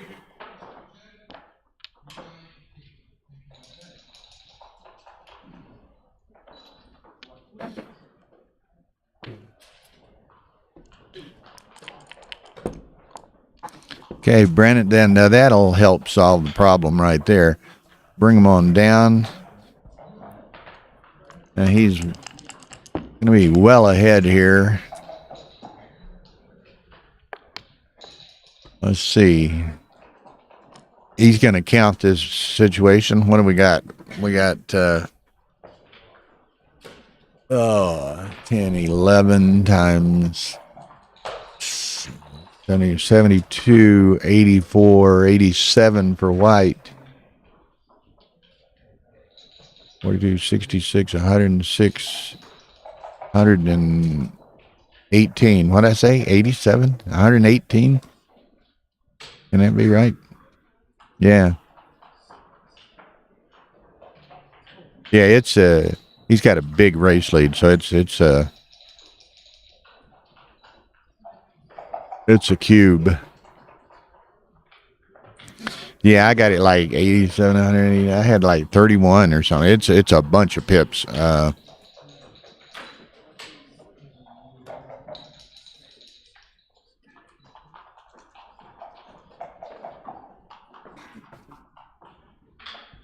Yeah, I think I counted 87, so maybe I missed it by 10. Both of y'all come at me. So it's 118.97, so it's 21. I'd got it at 87, 118, and was thinking 31, but obviously was 10 off.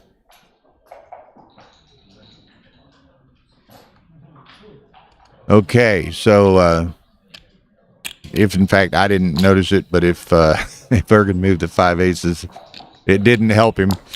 So we're 11-11, four-way. So continue on. Getting a short match.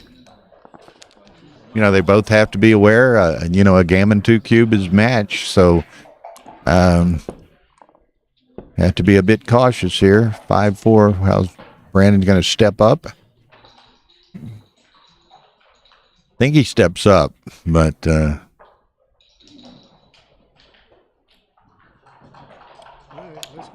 he's going to go for the gusto again. You know, recall that this four-way score, of course, he gets hit, so that throws a bit of the advantage the other direction. But at this four-way score, it's only a Gammon 2 cube away from the match. So they're both fully aware of that, and you're going to try to take advantage of it if they can, and not get taken advantage of if they can manage to do that as well.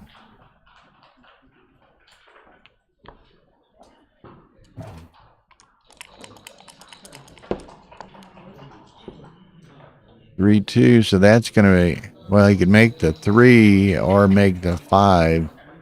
Typically, you want to make them in order, but he doesn't necessarily want to give up the 8 either. So maybe he does make the 3. You know, alternatively, across the board, he could make the 20, 21. Justin Knoll, I think he might have left, but he's talking again. That's, the 21's not a bad option either. Kind of mesh offense and defense here.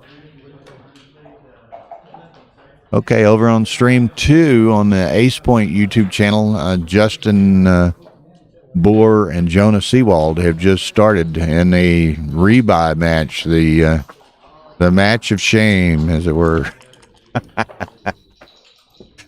We've all been there, though. God knows I've had to rebuy a few times.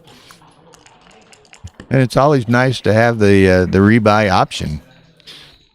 There, Ergen is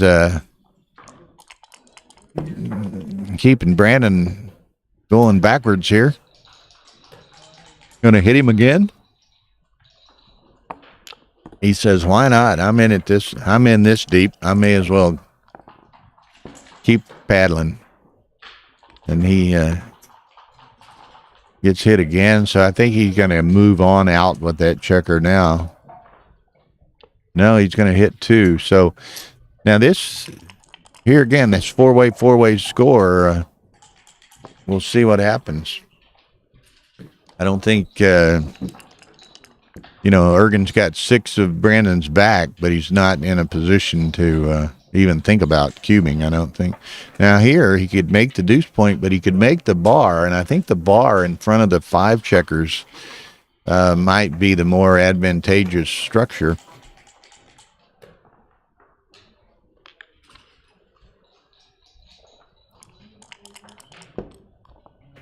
Yeah, I thought making the 5 was correct back there, Jonah, because he just keeps getting punished on that 5.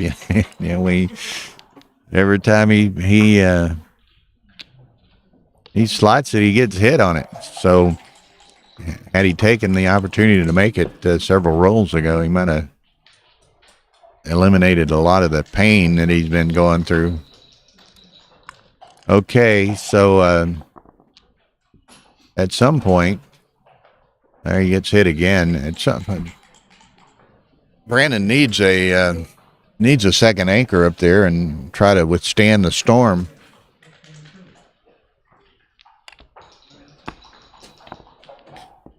Well, that's a good way to rationalize it, Tim. It's just not so much a rebuy. It's starting fresh after a practice round. Except that practice round cost you, well, the rebuy is probably half price. I don't even know what the entries are here. The rebuy, that loss probably cost him $250 or something like that.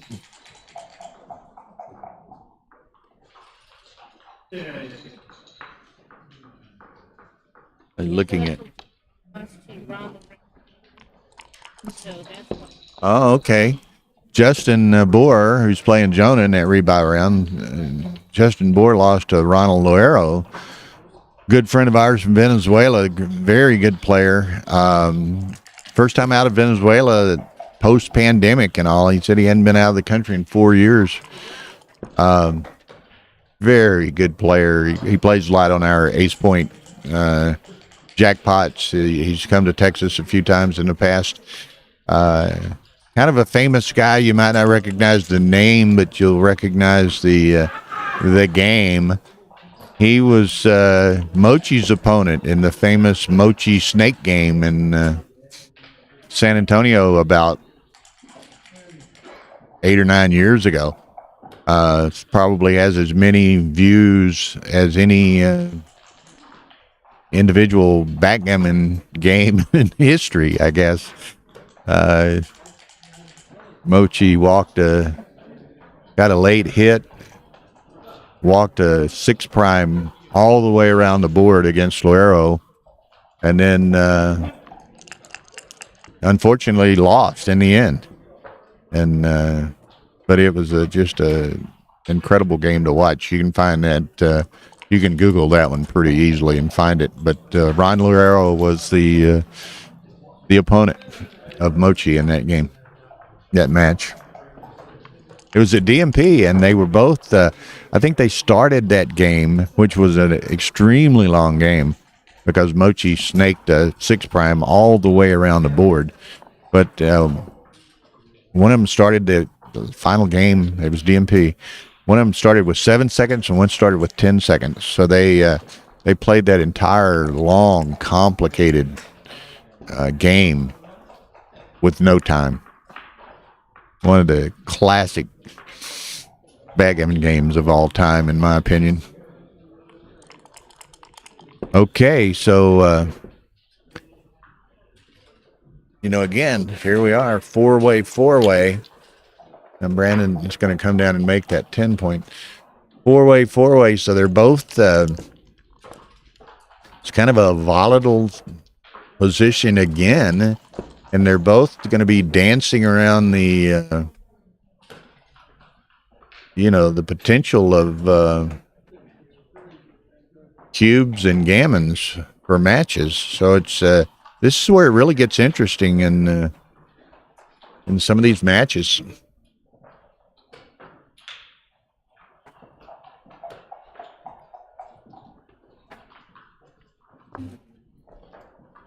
Okay, so this is, hey, Ronald, I was just talking about you, that you'd won your match, and I was also telling people that you were the opponent in the famous game with Mochi, the snake game, that's been watched 100,000 times on YouTube or something.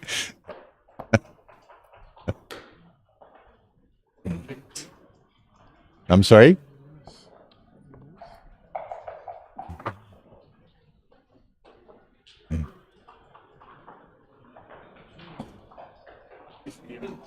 Well, that's good. You won, so you don't have to play again until tomorrow, huh? Okay. So,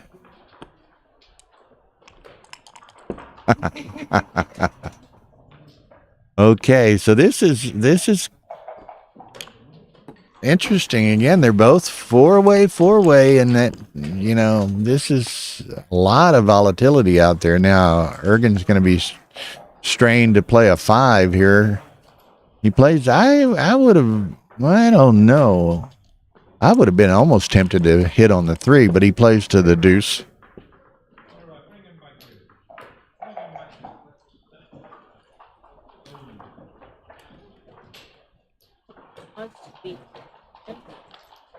Okay, Tara's kind of filling me in on some results here. Kazaros beat Jeff Spencer. Neil Kazaros beat Jeff Spencer.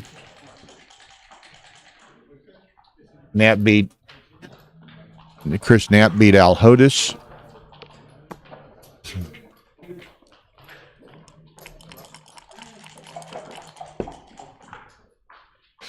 So you'll recognize a lot of key names. This being Las Vegas, and it's tougher with the time zones and all. Some of these weekend tournaments and so forth. It's tougher for people going east to west. So don't have a lot of East Coast representation this week here.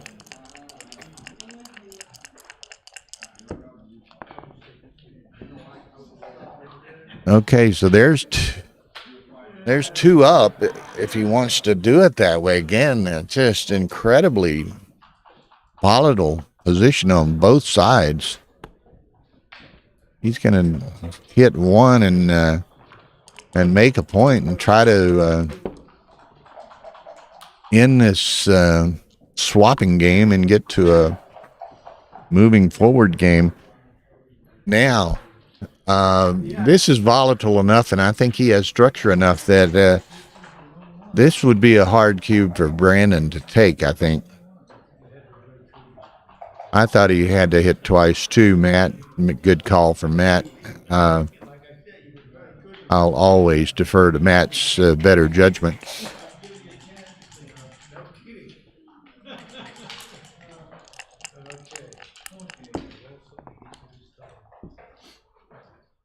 Yeah, 300 error, Greg says, so that was huge. Oh, 4-3. Okay, so now he's got 2 up. Yeah, wow, I'm not sure about this. Ace-6, so he gets the second anchor. But, when do you got to make the bar?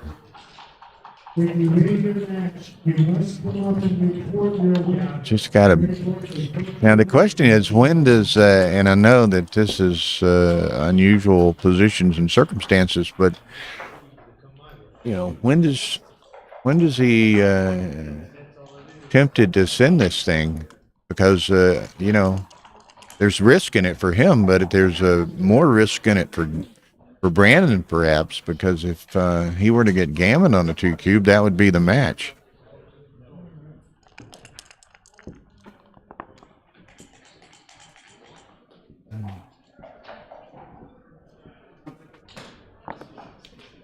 Okay, he's gonna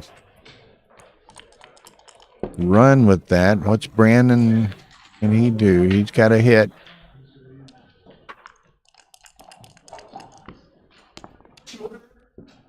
There's a hit back.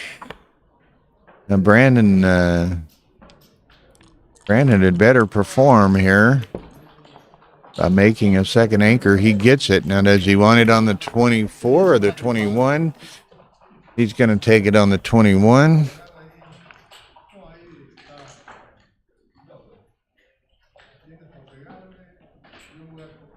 Now, Ergen is contemplating the cube, and this is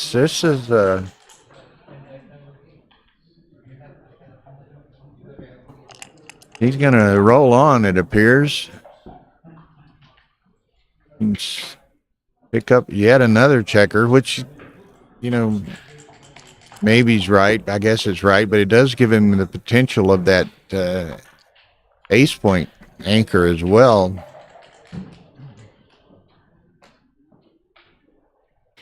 So again, he's contemplating, and this is that, this is probably right play, I guess. I mean, you could play on and perhaps try to win a natural gammon. You could hope that Brandon takes this and try to win a gammon for 4, or you could cash. Wow, this is interesting. Yeah, MCG, a clear take, he said. And that's one thing I've been, and I haven't watched, I've streamed a couple of Brandon's matches in the past and maybe even played him a time or two, but I've been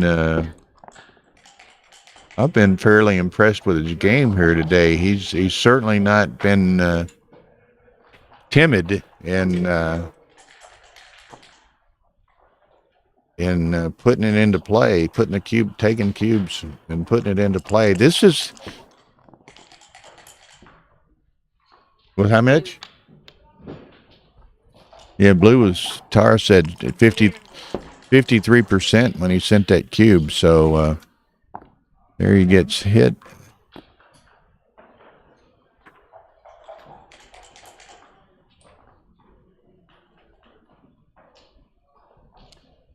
Hey, this is going to be, this is going to get tougher and tougher here.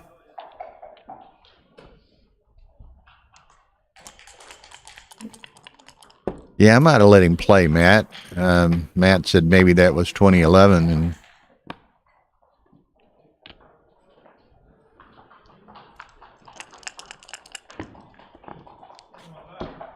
oh, there's a nice shake. But so what's he do with that, though? He steps up, hits, and then steps up, I think. Yeah, I step up with the pair, keep them paired.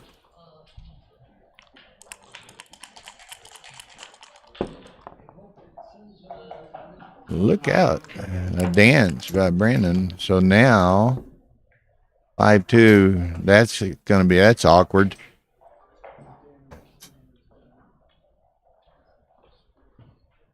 So what, he's just gonna play 8-1?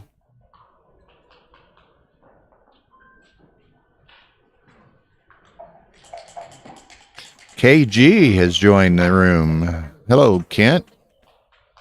So we've got some heavyweight viewers here. And again, those viewers, in addition to listening to me, you should be reading the chat. I'll comment on some of those, but you got people like MCG and Kent Goulding and Justin Knoll and others commenting here. So take advantage of those perspectives and insights and that experience, and it's a great way to learn a lot of the game. So you can see how these guys are playing in a tournament situation. I'll give my perspective, which isn't the perspective of MCG and Jonah and Kent perhaps, but you can also follow their comments and perspectives as well.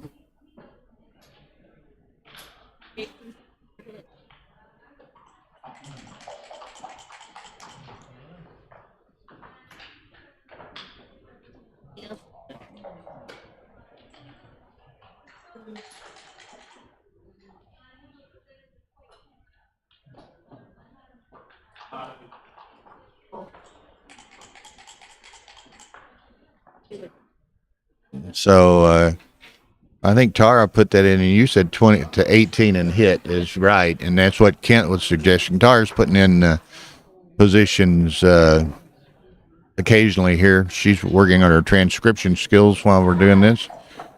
So 23-18 and 6-4 is apparently the correct play. And as Kent says, it's probably the most fun play too. keep the audience involved and enthralled here.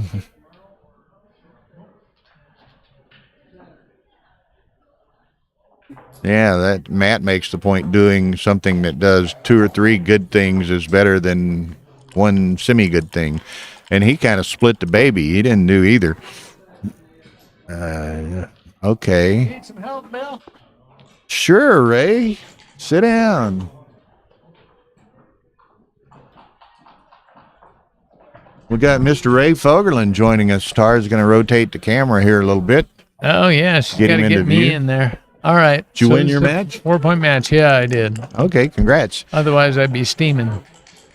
Otherwise, So you'd what's be. going on here? This is four-way with a 2 cube in play. And somebody's playing a back game? Yeah. Mr. Macklin. Brandon. All right. Well, he's not going to get too stressed. This is not the kind of game where you get gammon too much. But any back game, it's not a bargain at 11 away. I mean, 4 away. So, interesting thing about this score is that the take point on a 4 cube is much higher. Mm-hmm. Because you can pass, and it's about 33%, something like that. So, This is funny. I like this setup because if you lose in the rebuy round, if you lose a streamed match, you have to walk right behind us here, the walk of shame, going back to the rebuy table. and then And I'm Tara like, can "Oh, do there a it goes." close up on the guy's face and That's see it. if he's saying any foul language. Watch Jonah walking behind me here in a minute as he's heading over to the rebuy table.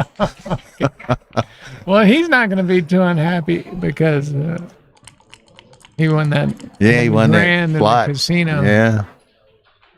Y'all didn't. What runs for the Well, this remains a Well- extremely volatile position here. Ergen's all stripped out. I almost would make White a favorite in this game now. 2-1 each. You should make the ace. And he's going to be totally stripped again.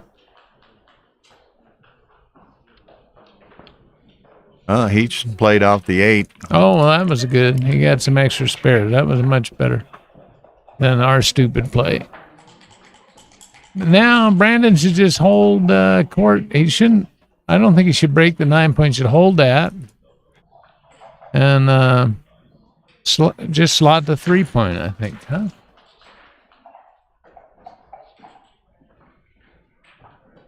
He's taking his time. He's going to squeeze the most out of Yeah, it. they've both got plenty of time, and this could well be the last game with that 2 cube.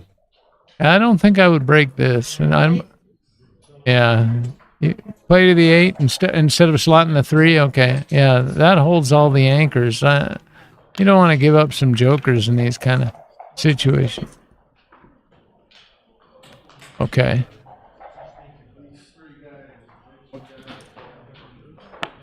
This is interesting. Yeah, this is That's not a bad play at all, right there. Yeah, it keeps it indirectly containing those 2 checkers there.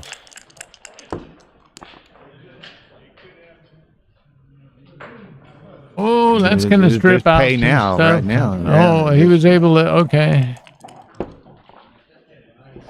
Boom, 7. Wow.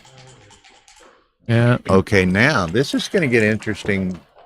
When does Yeah, the Brandon take point. send it back? Take point is 33%. Brandon, this is the weakness of his game, is he hasn't played a lot of matches, so he doesn't know the match equities, and he may have missed a big double there. Brandon's much more the money player than the match player, but but he'll be the first one to tell you that. yeah, absolutely. See, the thing is, Blue has a take point that's around 33, 34. I thought on this shake, he might have sent the cube, but from Blue's standpoint, I mean, he's not really liking the getting hit with the fly shot, but he's a ton up in the race still. mm-hmm. It just depends on whether he thinks he's going to win at a third of the time or not. But Brandon didn't put the question to him, so he gets to didn't. roll on and hope for 2-6 from the bar. Has anybody ever rolled that before? Rarely. You seem to monopolize that role. Hey, I have to give up backgammon. I was playing John Vitor, and he rolled double 6s 2 times in a row, and I said, if you roll another set of 6s, I'm quitting backgammon forever, and I'll be damned. He didn't do it. So this is my last tournament. I want to say farewell to all you people. But you're going to give it your best shot on the way out, right? Yeah.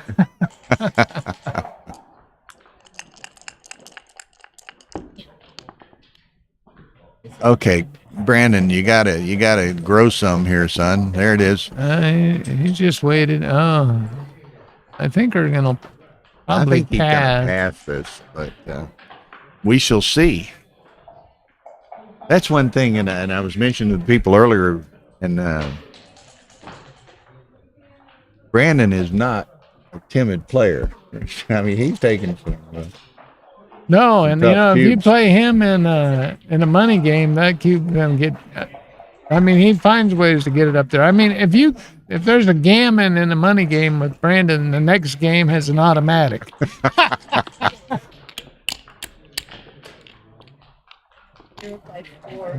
Did he miss any doubles on the previous two shakes, or was he right to wait? Okay. Okay, so 2-way, 4-way, Brandon. Now this is one of the scores that I'm going to talk about tonight.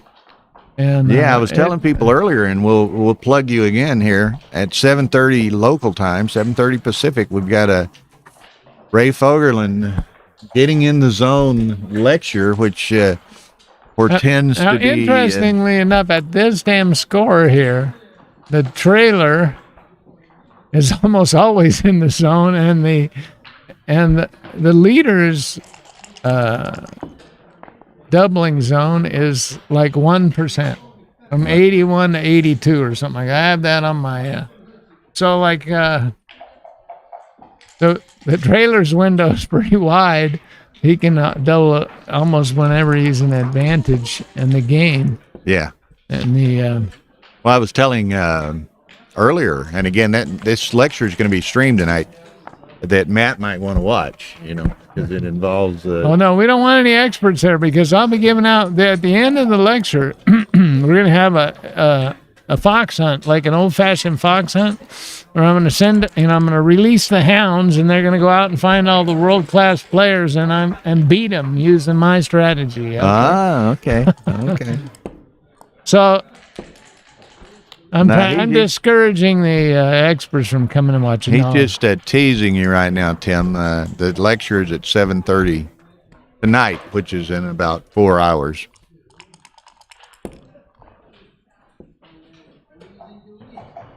All right. Okay, this is This was not exactly. oh, this is interesting. It was something of a brick. I guess he'd hit, and that would take away half the shake. But this is pretty. Oh, that's that. Okay, I didn't even see that. Make I'm 9 not too point, far Matt away. says. Yep. Yep, that's it. Matt's there. Matt's here. Oh, and you were telling him to come and listen. I'm telling him to. Yeah, ignore Bill, Matt.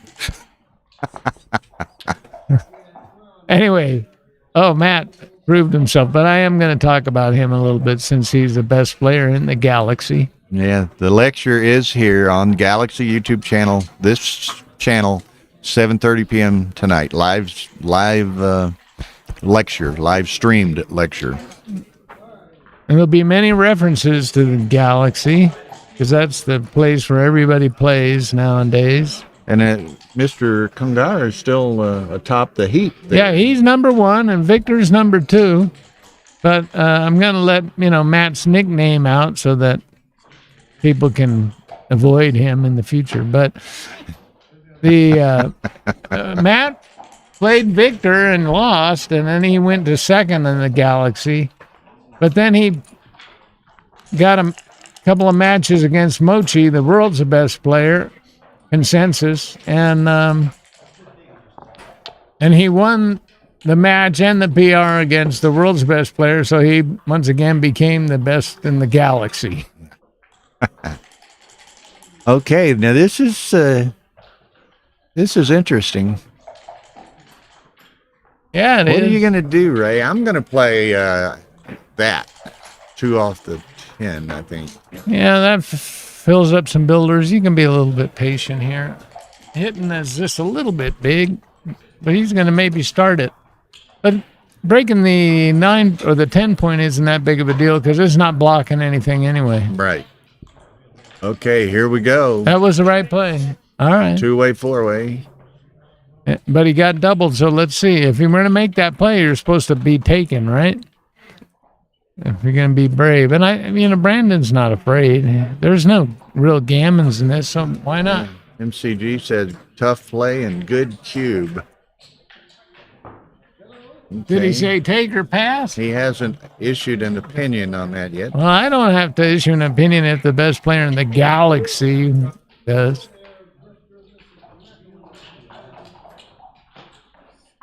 So it's a very small double, and it must be a monster take, right?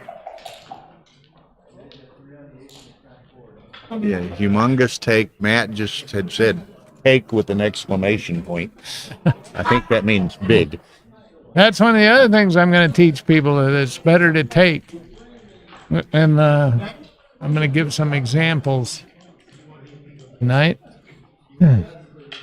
With the last tournament where everybody was passing cubes. Well, I'll tell you, like I said a couple of minutes ago, Brandon has demonstrated the willingness to take some really tough cubes in this match, and he may be at that juncture again. Right. Well, although this is a big take. Yeah, apparently. This is not really tough. But if you're brave enough to make that play, then usually you're brave enough to do it. Now, most people, if they're going to pass this or behind a 5 prime, they would have passed it already. So Brandon's trying to talk himself into it, but he talked himself out of it. All right. Okay. So two-away. So likely this is the and that was last game. And that was a cube. No, it's 13-12. 13-12. That's right. I'm sorry. Yeah, Brandon could pass and be up. But two-way, three-way. That was an example of Bergen sending over a cube when he was barely in the zone. 600 blunder. And that's a very dangerous place to be, because if they take it, you made a mistake. But if they pass, they made a monster blunder. So that's the problem. It's a dangerous place to be, is doubling a little bit early. But it's risky there, but there can also be some great rewards when you take those risks. Look at that, Bill. What was that number? 2-6 from the bar. Oh, my gosh. But it wasn't what it might have been. Yeah, you like to save your 2-6s from the bar for when they're really needed. I don't know. I just call it out whenever it happens, And even if it's only the 6 point that's open, it's still a 2-6 from the bar. But okay. So here we go.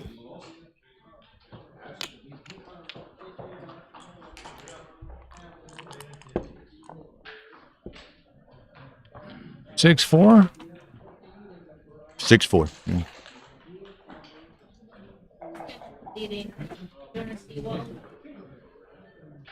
Okay, over on stream 2, Justin Bohr is leading Jonah 4-1. But look here, Brandon's done burn quite a bit of time in the last game or two. Yeah, but he doesn't get stressed about it. I think if I was going to leave a blot, I would have cleared the midpoint. The midpoint's not as important to hold when you got the bar point. That was a good joker for...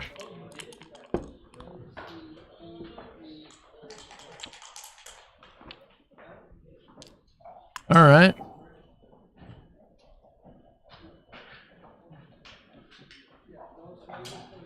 Now, Ergen's got a better board. He's up in the race. And he's got threats. But more threats. And Brandon's got kind of a weak board. So, Might be a recipe for a cube and a passer thing. Well, you definitely want to put some pressure on. I don't exactly know what the race is, but... See, Brandon's got 75 sitting on the bar points and 21. Blues up by 11. Okay, race, position, and threats are all Blues away, and he's at a score where he should be doubling a little bit early. So I'd be really surprised if this wasn't big double and a take. Okay.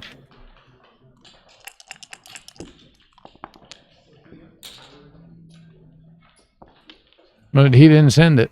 All right.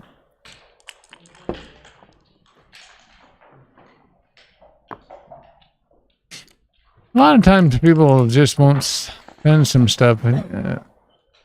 That's kind of poor match management. You want to be the guy that gets to 15 first. Right. And a lot of your cube actions should be. This is going to be an tailored towards interesting that. play here.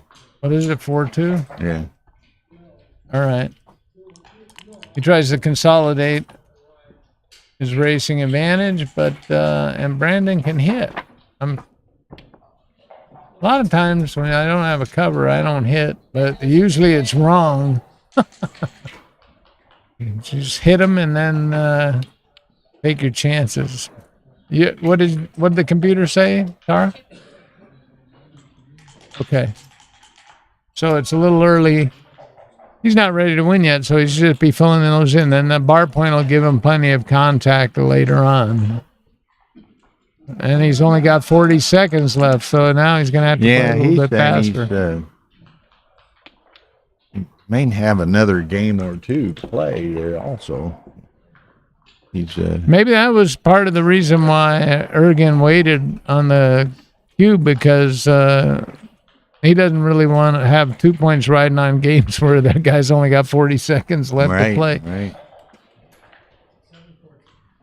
Always another consideration.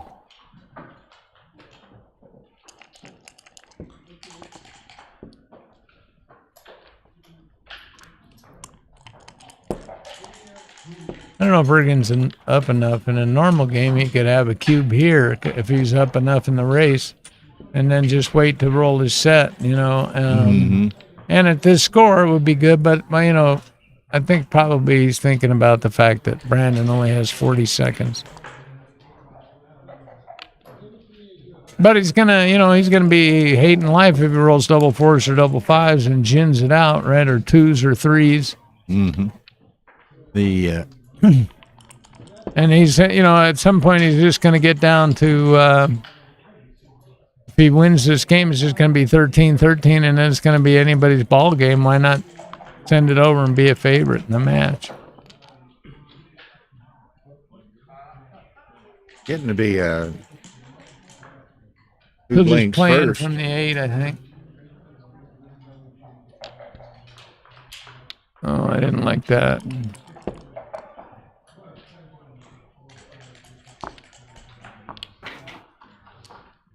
Okay.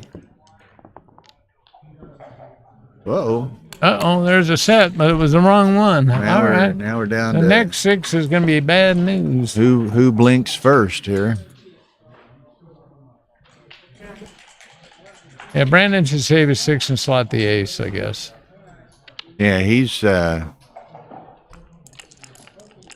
checkers don't fit on the board. no, they don't huh? fit. Next match, you might try to get them play the other way.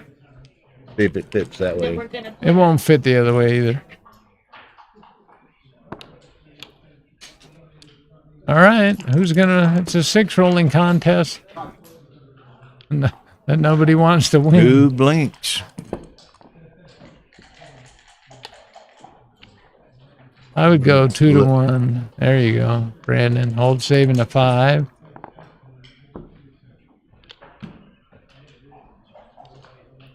Matt said it seemed like a whole string of missed cubes, but Yeah. Blue should have been doubling it several times. he was way up. Yeah, and, just a match score consideration. He should be sending over the cube a little bit earlier than normal because he wants to get to 14. He don't want to get to 13.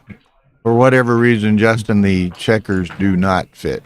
That is not an optical delusion.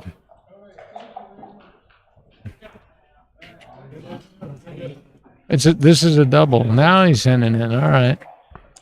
That proves a lot of those other ones. Oh, but it's just P5-0. Uh-oh. That's a shot. Now Brandon's free rolling for the match here if he can get a 6.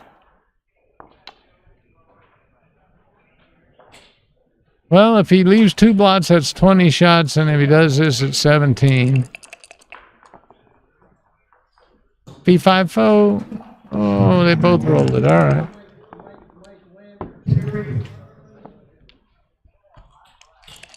Well, Uh-oh.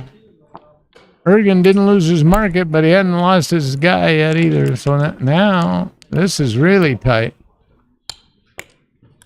But Brandon's going to have a gap on the 4-point for the remainder of time. That was a pretty great shake, 6-5. And Brandon can afford to miss once and be, oh my goodness. That's how you do it. That's how they play it down in Baltimore, man. You got a gap on the 4-point, just keep rolling 6-5. Just to know, if the checkers don't fit, you must have quit.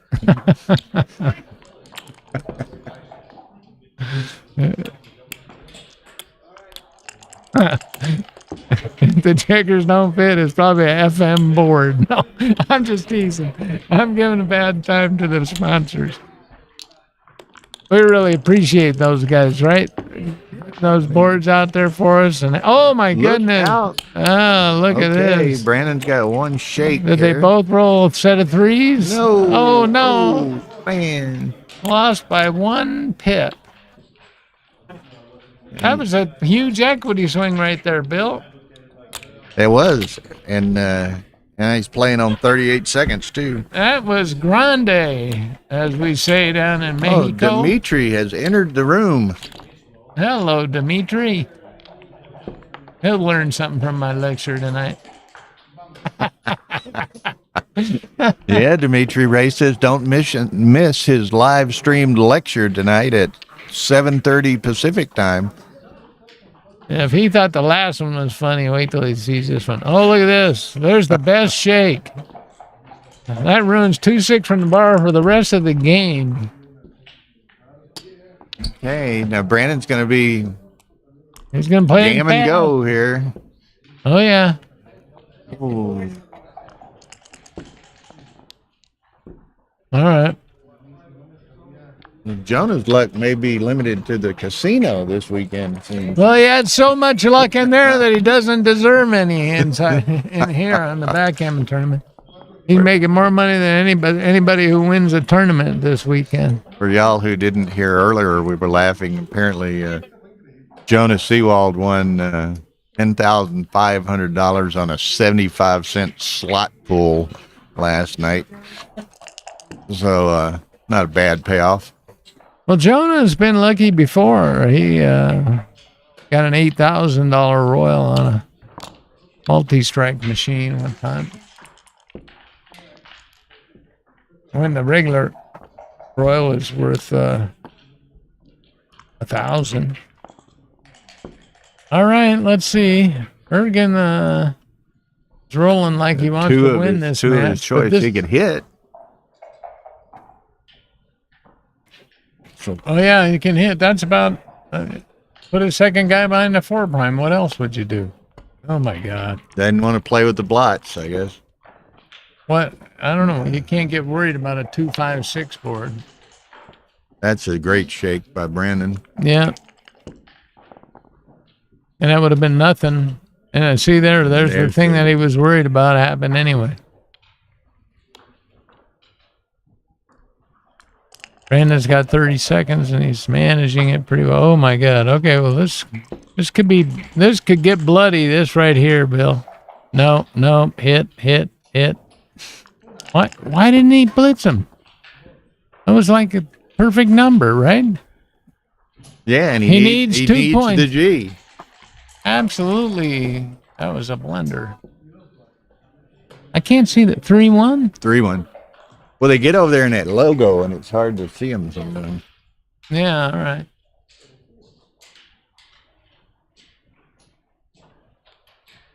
But these are our famous magic dice, you know, no glare. Huh? Oh, man. Ergen anchors up because Brandon missed him, but he was short on time, so it's easy to mess some stuff up sometimes. I think maybe he's supposed to make the 10 point. Make the 10, huh? And he's wasting time. There, he did it. Okay. Saw it late. Ergen's maybe question the play. 6-5. Brandon lived through that.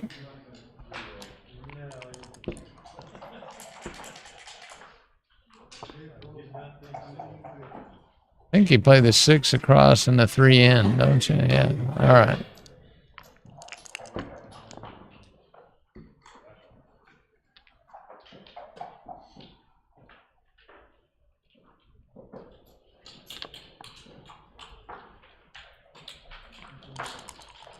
Is that right? This is going to be hard coming into, Ray.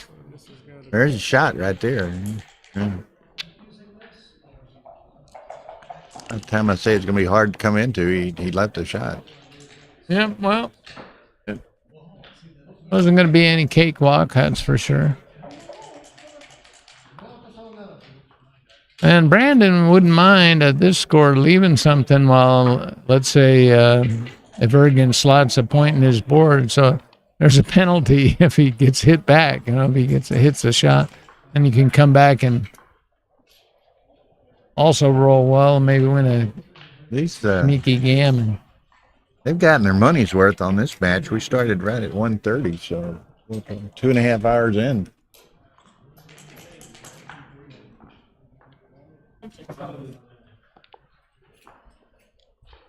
All right.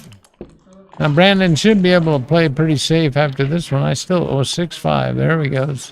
I cleaned it up pretty nice. Yeah, but you still got the 2 loners out there and on the Ergen's mid. ready. Okay. The string of this rubber band is stretched to the max. Somebody's going to get snapped in a minute. Uh-oh. Uh-oh. What kind of peanut butter do you like, Bill? Crunchy? Crunchy.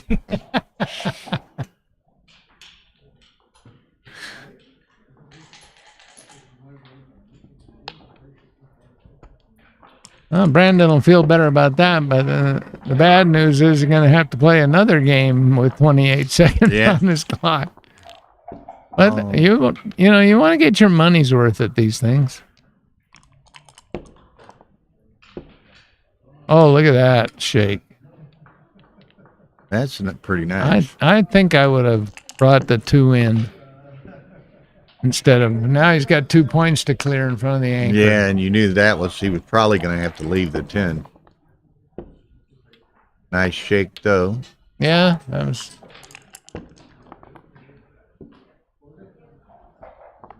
My play could have been wrong, but when I get short on time, I try not to think so much and just do some stuff. All right. Not coming home perfect. Look out. Uh-oh. Ergen switches game plans. Just when you thought it was safe to go outside, you know? Mm-hmm. Just when you thought it was safe, Oh, don't stay in there. H-bomb falls on your head. Just run and win the match sometimes. And contact's not favoring you anyway, so I would just run, and then you always get to win the race if you outroll the guy. So your next shake is double sixes. You don't want to be on the bar when you throw it.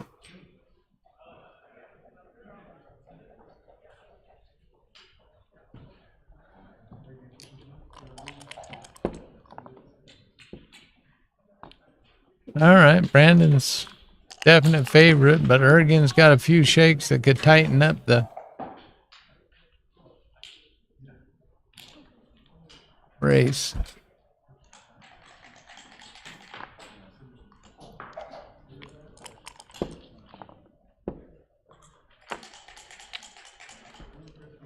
How are these guys playing?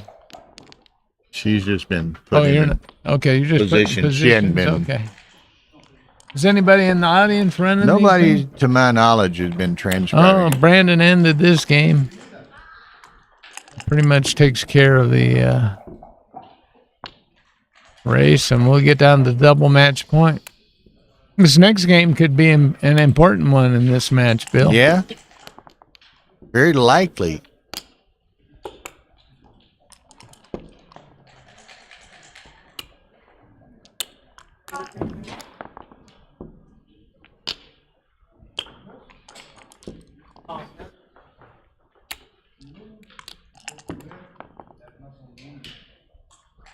Well, it'd be that looks interesting if like, one of the guys starts out the game with a 6-4 to see how he plays it. What does XG think is the best play with a 6-4 nowadays? Is it out and down or what? It's not making the 2-point and a 1-point match. not in a 1-point match. No. I mean, if it's Gammon go, you make the 2 points. But Uh-huh.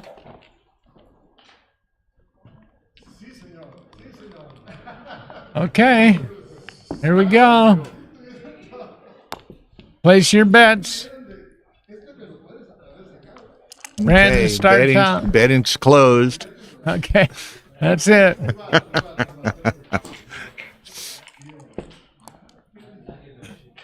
The casinos in Vegas like these kind of deals because they get half the people betting on each side and they get 10% of the losers. Oh, my God. 3-6 from the bar. A quick, solid advantage for Brandon. Something I would roll. We all think that we're less lucky than we ought to be. Is there any other way to think? If I was only a little bit luckier, I would win. I think I would have made the bar point there. See, the 9 and the 3 don't work together. Oh, yeah, so you made the safe play, and you got rewarded, richly rewarded. All right, double threes. 1, make 2, the 5 point. Ooh. Okay. Really, that's probably right. Okay. Didn't have many options. Could have brought one down from the midpoint and leave blots. I like doing that. I like leaving double shots at double match point. It's like makes it more funner. That makes it easier to get into the consolation too.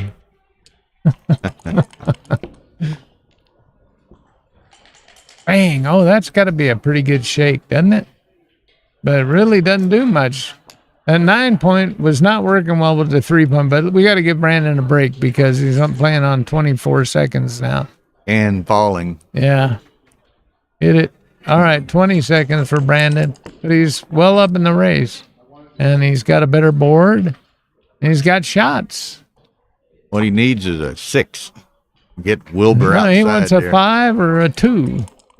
Ooh, that was a good duplication play, actually. There's a 5. No. I don't know. I think I would have maybe went to the It dupes midpoint. the 4 this way. Now he's going to get a hit.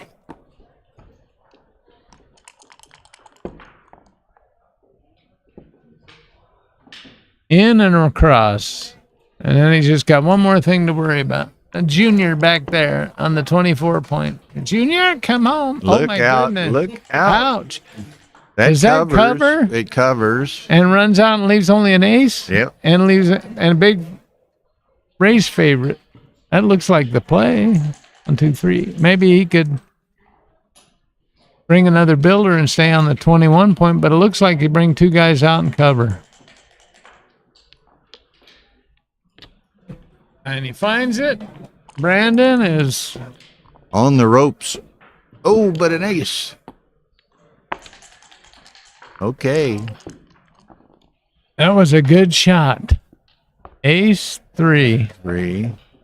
Okay, Brandon needs to 4-5. Oh my God, 4-4. That's going to be nice. Whoa. It's going to step up and point on him. Going to point on him and step up. Indeed.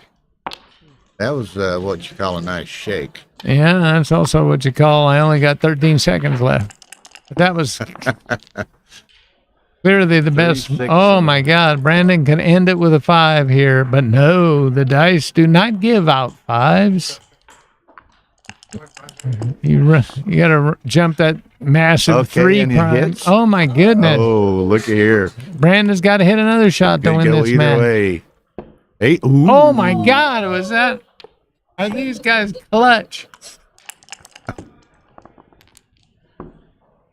Like This is cake. Stephen Curry Brandon's- from the 3-point line there. Oh, Okay. 2-5 from the bar.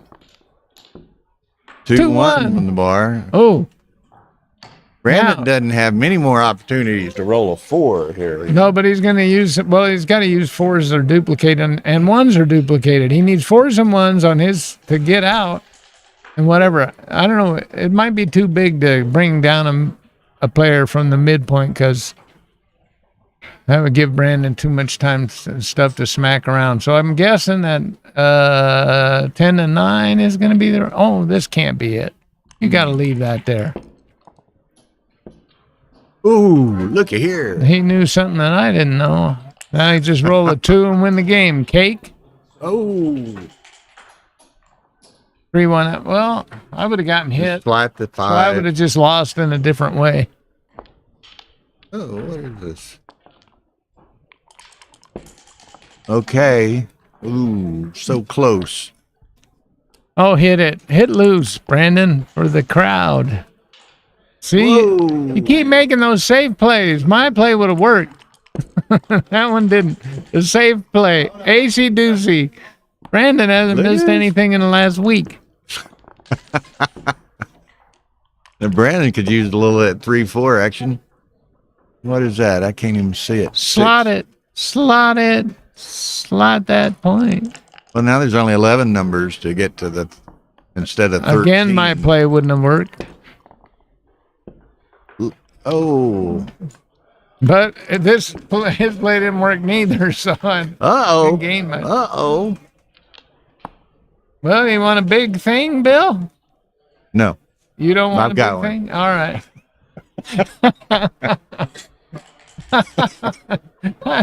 I want a little bigger thing myself. Always been the That's pretty desire of common. people with small things. Okay. Brandon said, "What am I going to need? A 5 or a 1?" So he lined him up.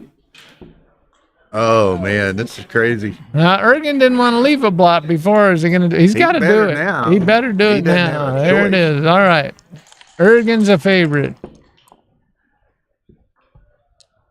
Okay, looks like Rosie O'Donnell over in the wings. Oh, here. look, wait. No, look at that. He had to make the ace point and leave the 5 point open. Well, Brandon's ahead of the race probably for 3 more shakes. And he can't really slot, so Brandon just gets a 5, and this is going to be... Oh, Brandon can't find a 5. No, he can't. 6-2.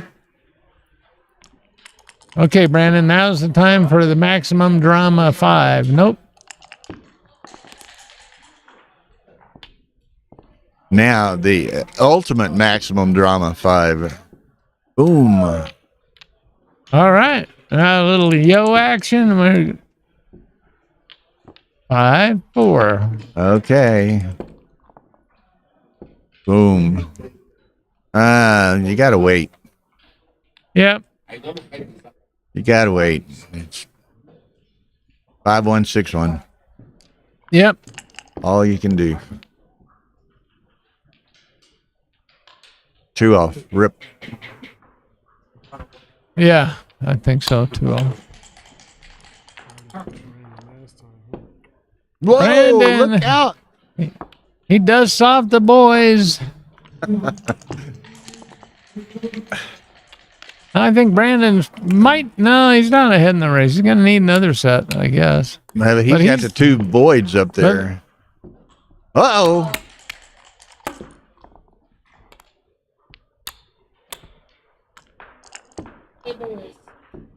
That's it.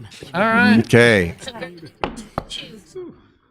Okay, we're going to go to stream 2 in a minute here. That's congratulations to Ergen. Condolences to Brandon. And we're going to get to see Brandon do the shuffle of shame behind us here, heading to the rebuy table. With his head hung low.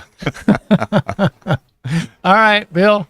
Thank I you, might Ray. go get a snack. 7:30. We'll see you back here, man. Okay, brother. It'll be fun. What's up, Mr. I mean, you want to be on TV? Yeah, Tara will be back out here in a minute. She can. Ami Alblanari. Yes. So basically, if one of the other guys just you happen to film him, whoever playing him just happen to be them, how do you choose who plays? Part of it is a timing deal. You know what matches are available when we have a table available. Okay. And, you know, Obviously, you picked one of the good guys. Brandon Macklin, man.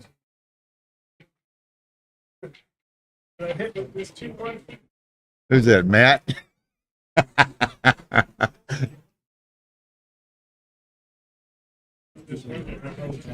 Okay, so here we got Justin Boyer and Jonah Seawald stream 2. I think we're gonna, since the dinner break starts at 5, which is in 50 minutes, I think we're gonna shut down stream 1. So we got this match that we'll see to its conclusion. Then we're gonna shut the streams down for dinner. Start again at 7:30 for Ray Fogerland's lecture, live streamed lecture, and then Masters matches starting at 9. I have Tara be back out here in a minute. She'll move the camera around, but I have Mr. Ami Albanari. Oh, yes. Now, where are you from? I'm from Denver originally, so I'm Denver.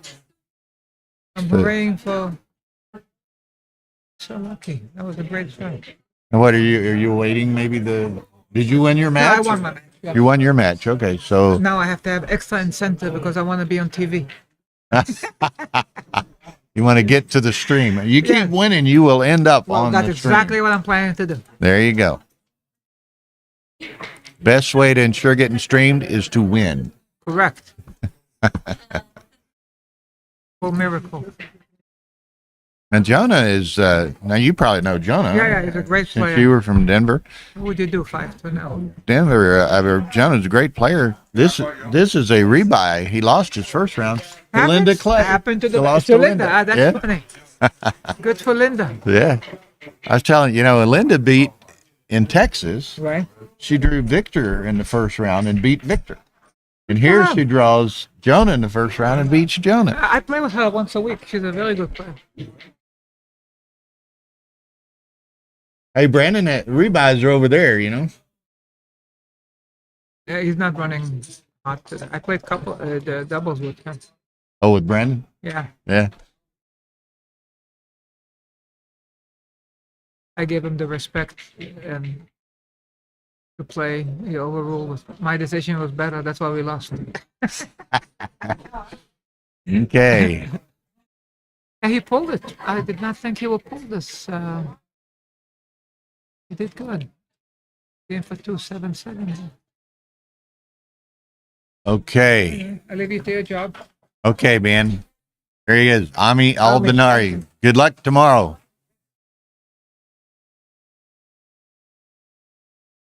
Nice guy. Good player. He makes quite a few tournaments. He was in Texas here a few weeks ago.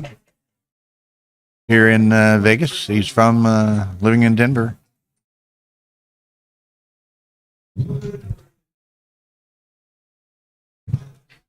Okay, so again, what's Jonah got? Jonah should win this, which will make it a 7-7 game.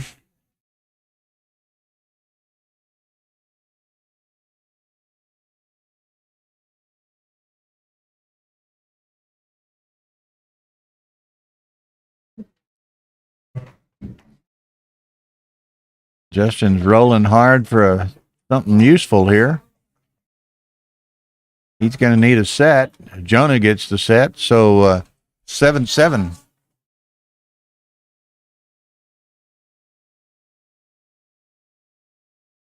Ho, ho, ho.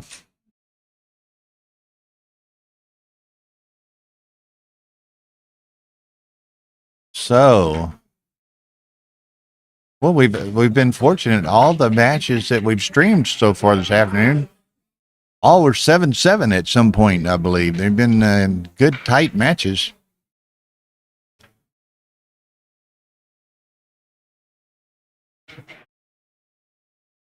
I'm not going to tell him to quit grabbing them early because if it gets to be a problem, I have every confidence that Jonah will break his hand.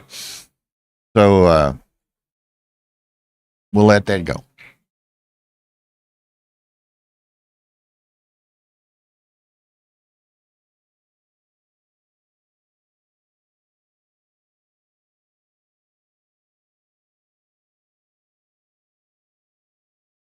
Nice set of aces.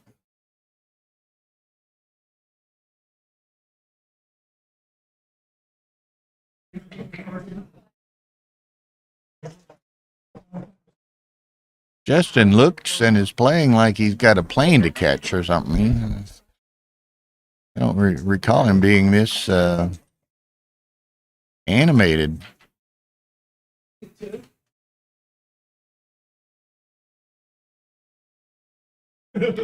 Okay, 7 on Jonah. Gonna contemplate this one. Probably not quite there. 5-3, got to make that and step up.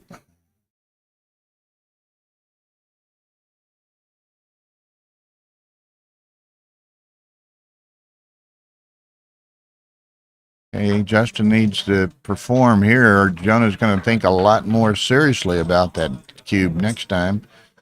2-6, jailbreak.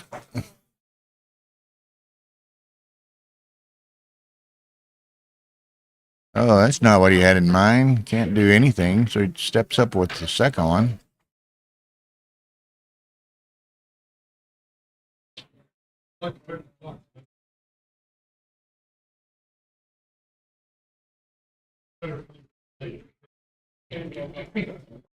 Checking today, and I'm a big baseball fan, today's opening day. Yankees won, so Joe Urso's probably out lobbying for the season to be canceled at this point. They finish undefeated. Braves won, Orioles won. Rangers are won big over Philly. And the Astros are just starting. My Astros, reigning World Series champions. Okay.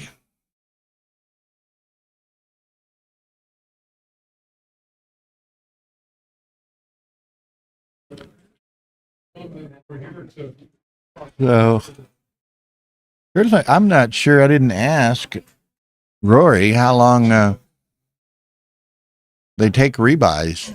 And say nobody plays until tomorrow morning after the rebuy round. There's Masters, various jackpot matches at 9 tonight after Ray's lecture. So they could take rebuys all night if somebody wanted to do it. I've had people rebuy 2 and 3 times wanting to get into that winner's bracket.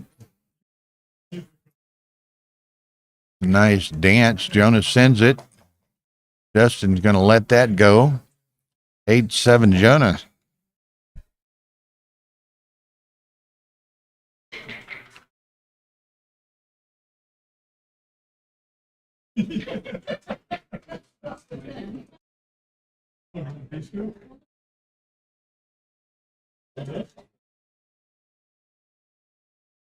Okay. Well, it's funny that logo just sucks up dice, man, like a black hole or something.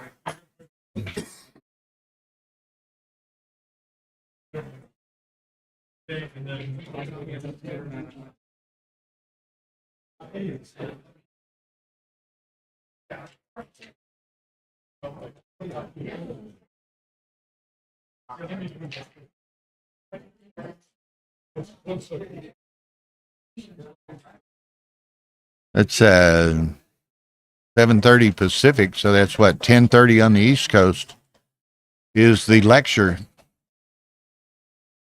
10:30. Thank you, Mishi.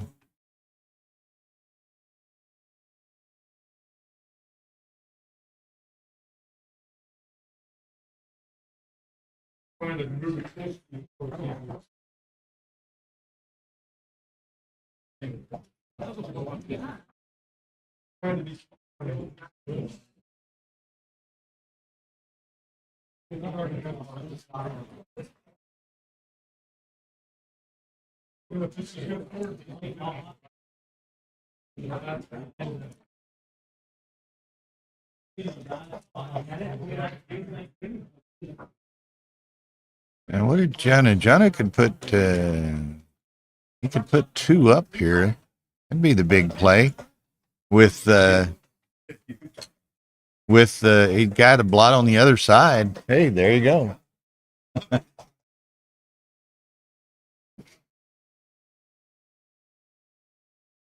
That'll cure that. 2 hits too. Brandon. Was do you remember my 2-1 play? I left them 7s and 9s and he go to 6-1. I don't remember for certain. Oh, yeah.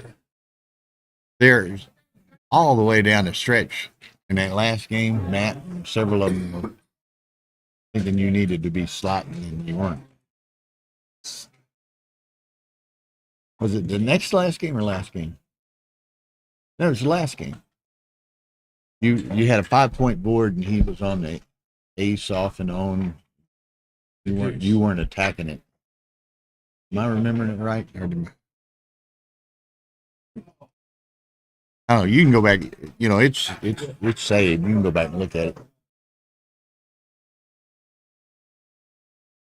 Tough match though. You gonna rebuy? Oh, I thought it was You can rebuy. I mean, it's doubly limb. I mean, but it's still you can start over. you can start over. Half price. Yeah, probably right. Go check him out.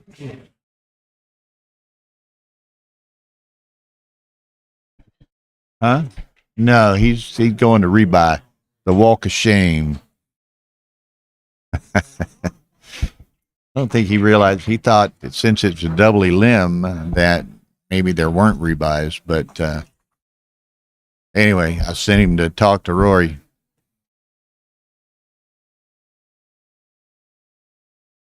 Yeah, that was a long, tough match, and so here we are, 7-point match.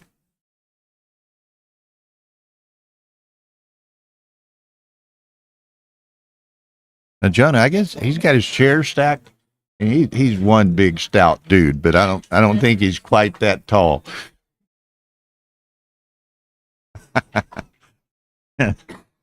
Could be to some people somewhat intimidating sitting across from that.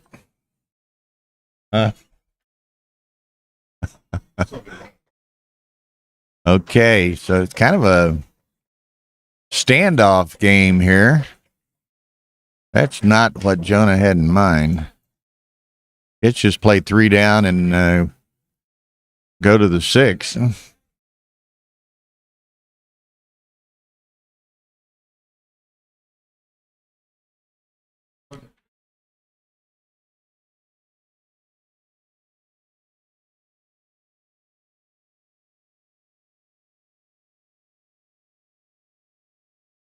Okay. Great minds think alike. So you have a play to the 6 remaining, Jonah. Oh, he's going to go to the 7. Okay.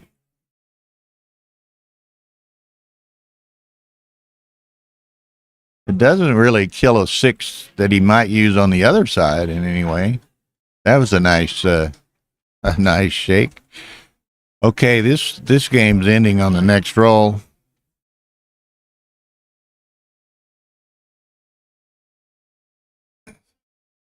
Whoa.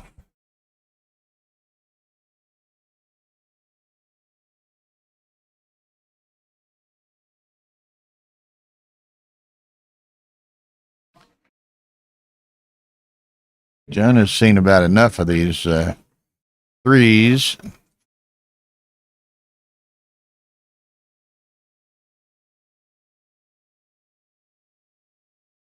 Six into the 6.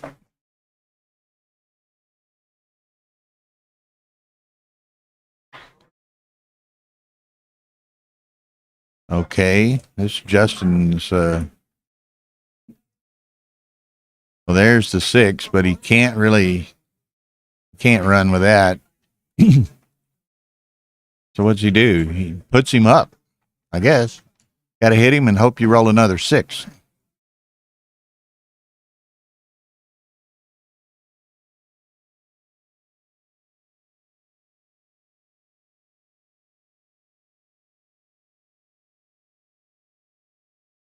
Jonah needs a Fogerlin. Doesn't get it. Justin needs a 6. Any 6. Well, any actual 6. Combos is not.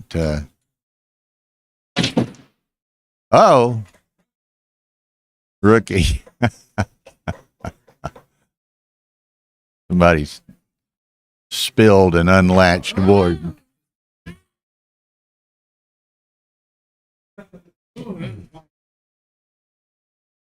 Justin's still looking for that 6.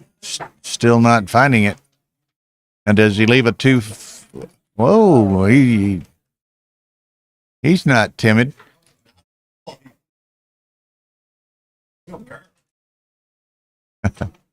Still looking for that 6. There's a 5. That secures him one more roll. Ooh, a gutter ball 6. Oh, okay. This.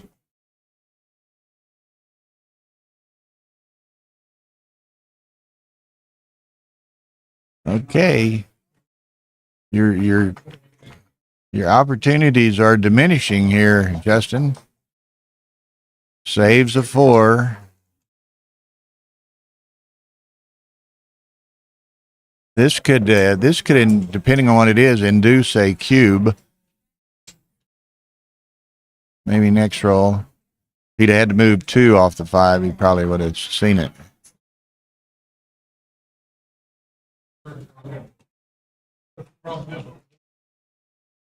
Okay. Time to quit fooling around, Jonah. Okay. Oh, excuse me, folks. Got the stretches here. And we're shutting it down as near to 5 as we can, and we're going to go try to get a bite, huh? We going to the same place, or we going to the Benihana or the one Fresco next to Edge, or what? Think about it.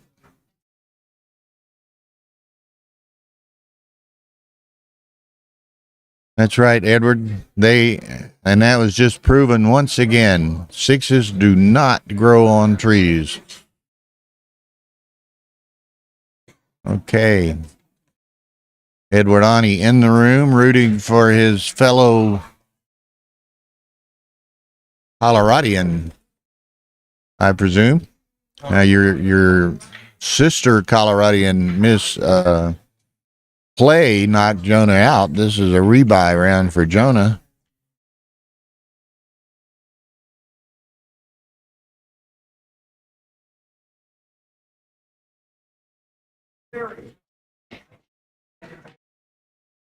I can be bought.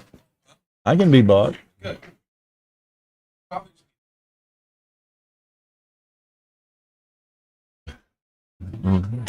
Rory's over here taking dinner orders for the staff or something. I well know that. He says he doesn't give out money often. He is Jewish, so I'm a taker here. If Rory's offering, I'm taking.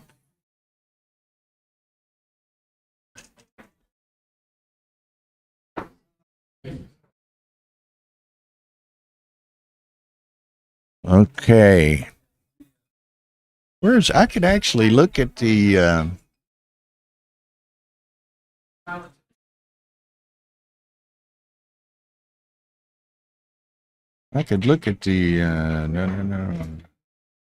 You can, any of this, you can go to the USBGF website. Oh. USBGF. You can go to the USBGF website and go to follow live ABT events, brackets and stat, in-person ABT brackets, and look at the brackets and see who's doing what. Now, let me see. Where do I find what I want? In progress. US Open Division 1. I'm on the right track here. Here it is. Awaiting draw. So there's the brackets. What do we have? Hoagland beat Veeder. Woolsey beat Faust. Ari beat Wheeler. Sachs beat McFarland. What others of note here? Sam Ahmed knocked out Norm Wiggins.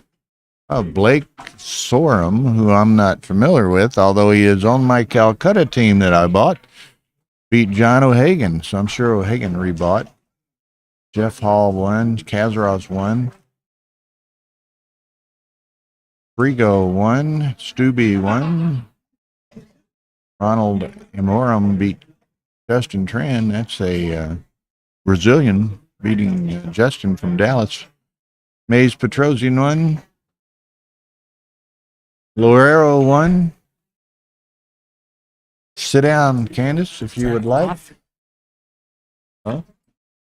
It's off. Okay, it's off.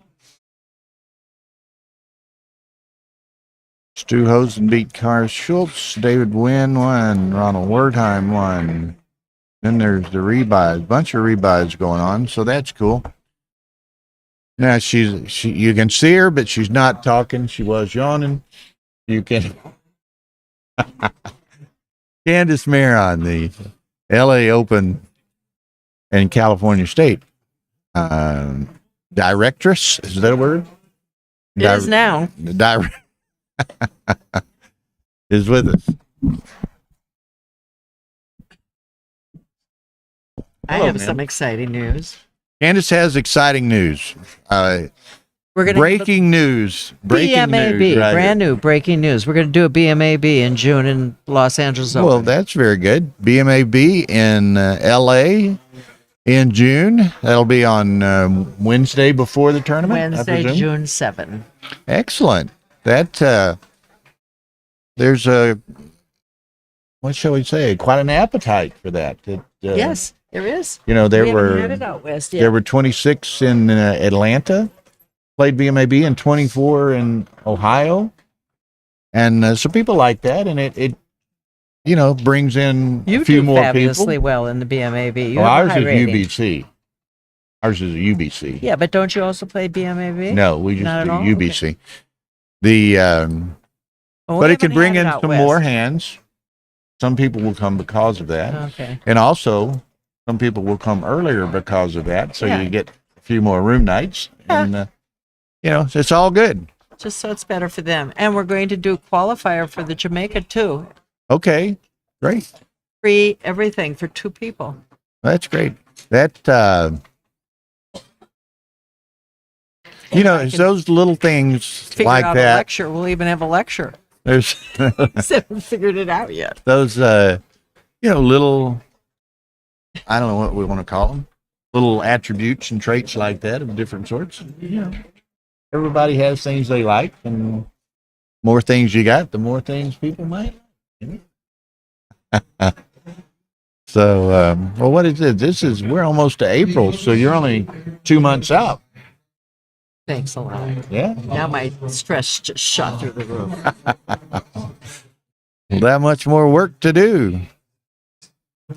Look, did Dimitri know that? I guess Dimitri had to know that, but he said it's good to know about the BMAB. And Misi Poo says hi to Candace.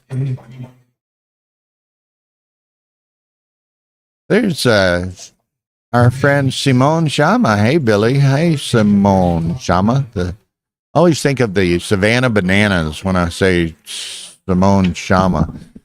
Don't you have banana in your nickname on Galaxy or something anyway? So here we are. These two, this is a rebuy round. Jonah and Justin both lost in the first round. Jonah lost to Linda Clay, 2 Coloradans. Now, Linda is on a roll. In Texas, in the rebuy round, the first round, Oh, okay. she drew Victor and beat Victor. And here, she draws Jonah and beats Jonah. So Linda, She's a female. she's playing well. Bill, she's a female. Is that right? Yeah. Now, we did set a record in Texas. Yes, you did. that, well, in any regard, number of regards, but Victor doesn't think it will ever be broken. Victor Ashkenazi in the championship division in Texas, his first 4 opponents were women. Now, you know, That's a good how, thing. It how just often means does there's that more happen? women in the open division. We need more women, you know, but he played Linda twice, Tara, and Irina in Texas. So his first 4 matches You were had 3 women who came in the top positions a few years ago and got themselves on the cover of the we magazine did. for it. That was Women's Week in Texas. That's right. In 2017, I think it was. Antoinette won the championship division over Layla in the final, and Elena won the intermediate. And it was really funny, and I know I'm digressing here from the match, but y'all got a good match going here. It was funny. Antoinette wanted a roommate in Texas that year, and ended up getting her and Elena roomed together. That I didn't know. And they won the 2 events. So it didn't go. Antoinette won the championship, Elena won the intermediate, and they were roommates. So, most unusual.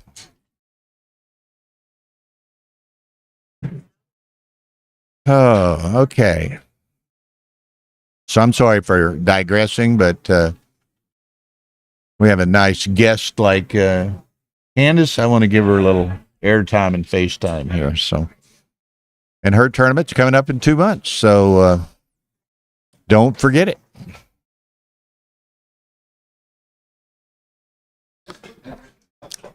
Who do you want to be in this game, white or blue?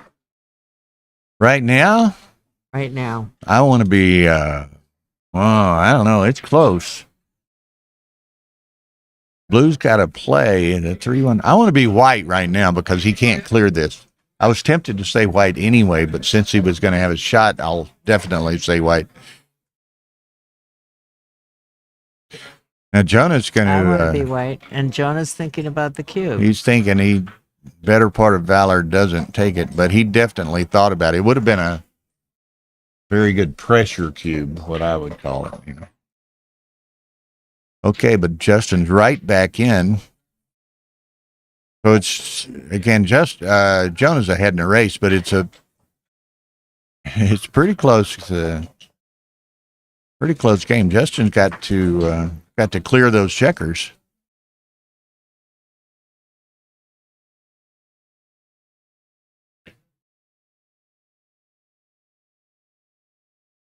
Now, I don't know if you heard this. Look at this. Ooh, did you hear? And I'll repeat it for several people here that maybe new people that have joined us.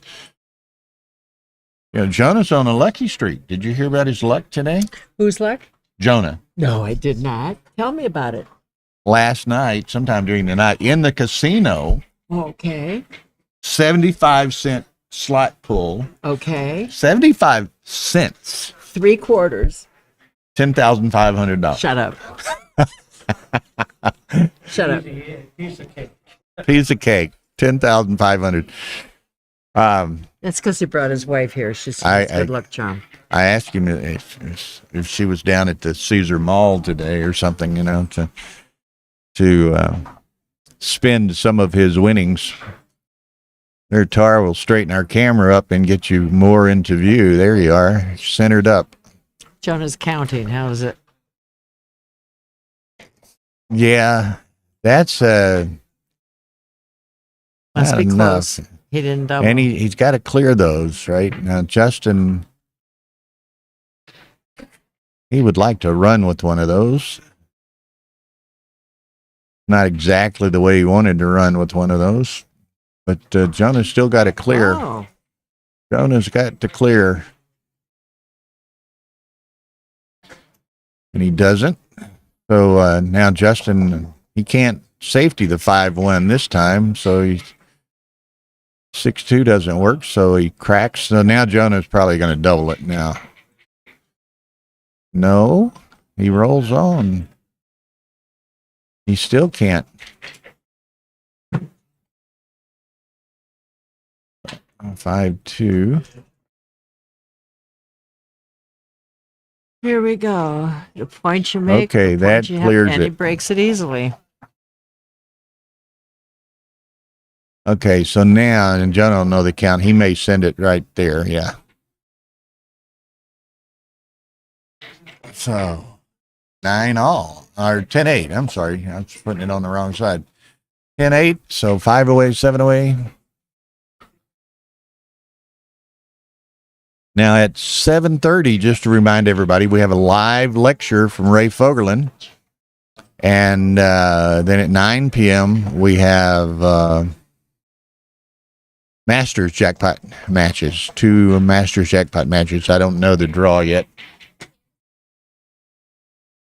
Oh, Candace wants to be able to see the chat. I can slide this over this way a bit. Oh, wonderful. Thank you so much. So read away. It's everybody's going to dinner or something. That early match today, we had like 170 viewers in the first match, which Did you was really? really That's good awesome. early on. It's For down- those of you who could not make it here, this is a new hotel. We're at the Westgate instead of the Nugget, and it's fabulous. Everybody's really liking it here a lot. It is. It's very nice. Nice playing room. Terrific It's playing big, room. big good place. restaurants in the Good hotel, restaurants. Decent location, clean, refurbished rooms. How's your room, Tara? It's good. Really far. She said it's a big place, and but it is nice, and it's kind of the new Vegas, unlike it used to be. Maybe I mean some very nice restaurants in here that we've frequented and we will frequent.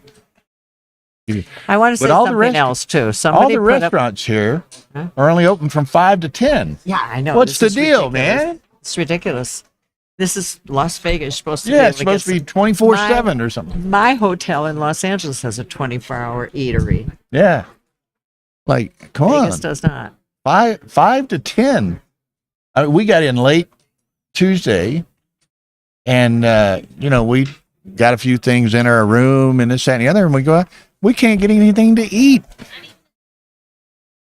Yeah, even the pepper mill closes at 10 p.m. I'm like, what is this? It used to be 24/7.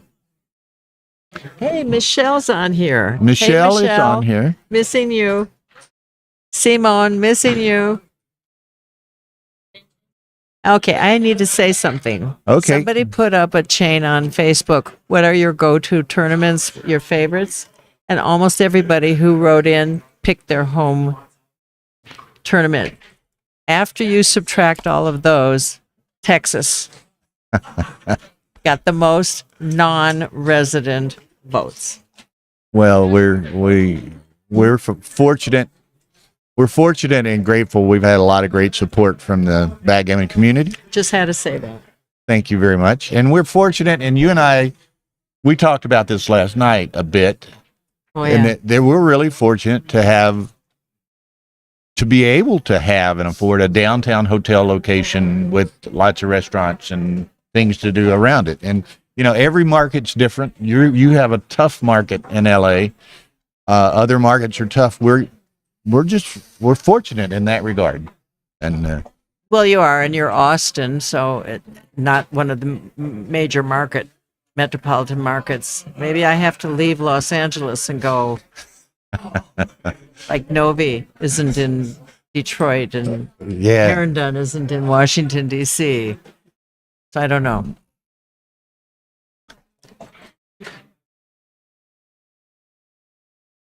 okay. So 4-way, 6-way, Jonas. Kind of I've seen all day today. Okay, Seems Bill, like when these do you leave interesting. that point? We intermediates want to know this. When do you leave the 18 point? Yeah. Well, what you got? One, I mean, you would want to roll where you would only have to Like a 5-4. leave one blot, right? If you rolled a 5-4, I would be tempted to leave at that point before he starts building the board. Now he's starting to build the board. There's Kit behind us. Hey, Kit. He just danced on a 2-point board. Oh, and ladies and gentlemen, somebody far better than I am has just Well, walked there's up. another mic I'm here. going to relinquish my chair. Take over. Seriously. I just announced it. Don't make a liar out of me. I don't even But check. just say hello to everybody. My voice, of course. Okay, say hello to everybody. Where is Oh no, you'd be alive. Go back. where is Nick? Everybody Kit is says. shy. He's shy. I don't know where Nick is. At least come into camera. I suspect Please come into camera. Ray. that maybe I don't know. Nick doing commentary from Budva, even although it may be remote. I don't know. Kit Woolsey joining us there with Candace, one of the Backgammon Hall of Fame, Bridge Hall of Fame. It's a real Yes, he is. one of the greats. And I saw he won his first match, so he didn't. You won your first match, so you didn't have to go through the rebuy. I don't know. Somebody. Oh, yes. Oh, you beat Aaron. No. Aram, he's a Los Angeles player. Oh, thought you played Aaron Faust. Oh, is that who it was? Aaron? Think so. Oh, Yeah, okay. Aaron Faust. That's the Las Vegas player. Yeah. So, it's kind of funny, and I was Dimitri, I miss you. teasing, and I will tease, Jonah later on. The way the setup here is with the streaming room next door and commentary and viewing here. When Jonah lost a while ago to Linda, Aaron. and then he had to rebuy. Yeah, Aaron Fast. That's. Yeah. He had to rebuy. He walked right behind us here. And I was like, okay, everybody noticed that Jonah is giving us the walk of shame heading to the rebuy table. So I got to point him. I said, y'all pay attention. Jonah's going to be walking behind us right here in a moment, heading to the rebuy table. So it's funny. How would you prefer to roll the first dice 6-3? How do I play them? Well, as with many other, or with almost any roll, depends on the situation, right? It's score based. If you have the first roll, like you had the 6, right, and you roll, then I'd come out to the 18 and play down to the. I like that To because the I 10. like the ricochet when they Now, hit me if loose. if your first play is a response to someone else's Then opening it's roll, different. then it's different. But he did say on the opening.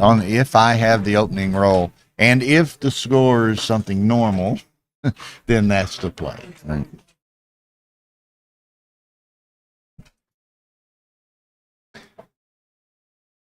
So who do you have? You said you're going to have a BMAB at LA. BMAB at LA. BMAB. Who's in gonna LA Who's on gonna be Wednesday. running that? Is it Dimitri gonna be out there? I know or that will be Ben Friesen this Ben's time. gonna run the BMAB. Okay, Uh-huh. very good. I know sometimes Dimitri does it, sometimes Roberto does it, sometimes Ben That's does correct. it, and That's so that's good.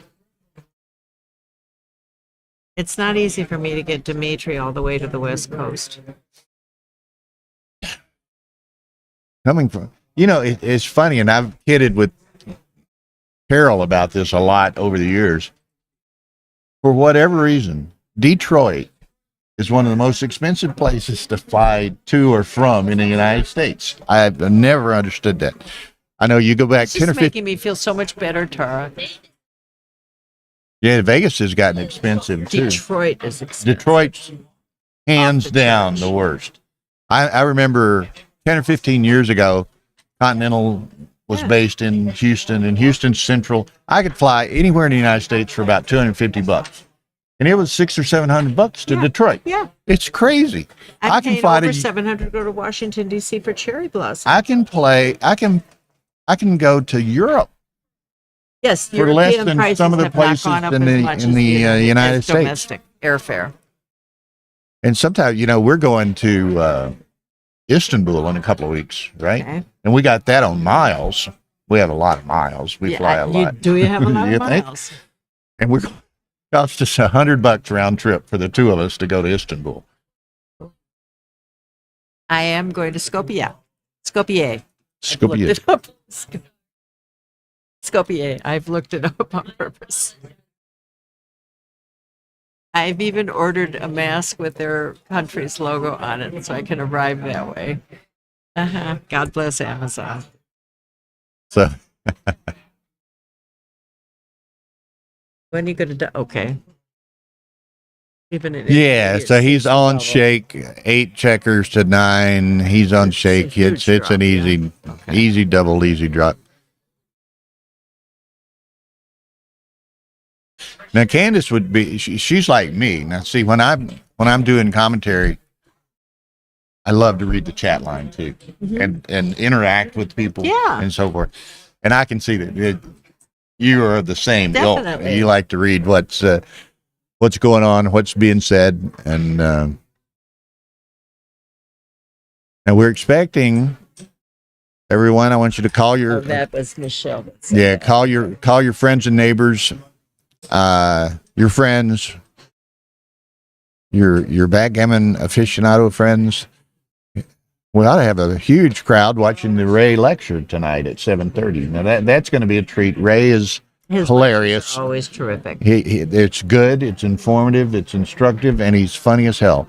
You know, so that'll be fun. That's at 7:30 tonight, Pacific time.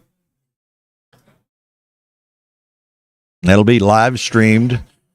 Tara will be handling the production. I'll be handling the computer, putting up positions and what have you for Ray. And Ray will be Ray. The lecture will be streamed live. Yeah, it's down right now. Does that say 76? 76 right now. We were at 170 earlier. And I suspect like Sunday by the final, like in November when ZZ was here and ZZ played Ron Werdheim in the final, we were over 500, 550 max viewers or something, simultaneous viewers. So that was great. But yes, Edward Ani, that will be streamed live at 7:30 You know, I just PM wonder on how this many Galaxy people out there channel. realize how incredibly difficult it is to do what you do. Talk on mic by yourself, play by play, as well as color. It's just extraordinary. Well, I enjoy it. You know, I know, but you're really good at it. it's kind of like, you know, some people say, do something you Really love in hard life to and do, you- and Bill. you'll It's never, really you'll never hard. work. It's hard to do. Well, well, and I, you know, everybody, different commentators are different, right? I like to kind of interject a little humor, a little human interest, just keep it entertaining, as well as maybe give some insight as to what's going on as well. So, but in these early rounds, like in a tournament such as Vegas, everybody's playing, right? So there, I have you don't no have anybody opportunity to for sit with guest commentators. But like I did tonight, my job, I lost, so and you're here. it's my job.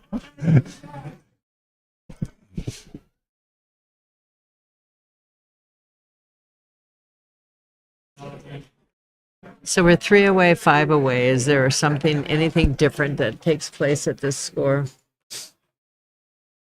You're probably above my pay grade with that question, but we're not quite to that point yet. Yeah, well, You get to two-way, three-way, two-way, four-way, Okay. things of those nature, it becomes huge, but not here so much.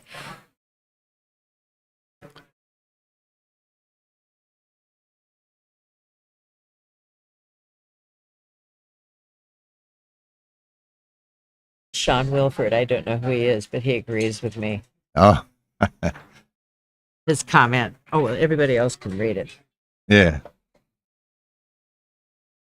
Edward Oni, yes, the lecture will be streamed live. It begins at 7:30 Pacific. Who is Work to Play? Who is it? Which one? I'm not sure who Work to Play is. Usually, I recognize most of these, but not always. Oh boy, here we go now. Everything's starting to happen. Yeah, Jonah needs to come in, which he does and hits, so that puts the second one in the air. Had he danced, then Justin would have had quite the advantage.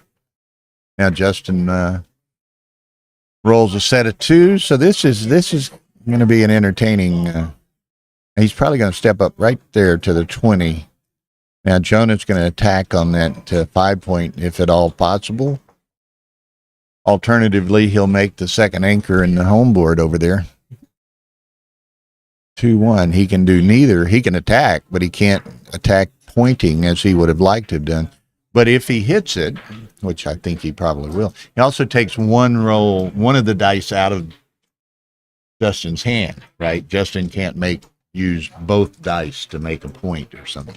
Excellent. And he brings it down from the midpoint to have a 6 to Another cover. builder, yeah. So now Jones got a lot working for him, but he has 4 checkers back too, so he can't, and he's got a lead, so he's just going to have to play here. Look at this. Be my guest, double me. Deuces. I mean, did Jonah have a double this last time? No, not with 4 checkers back like he Okay. had, All and right. he's got the lead. Okay. He doesn't want to put the cube into play. Okay. Thank you.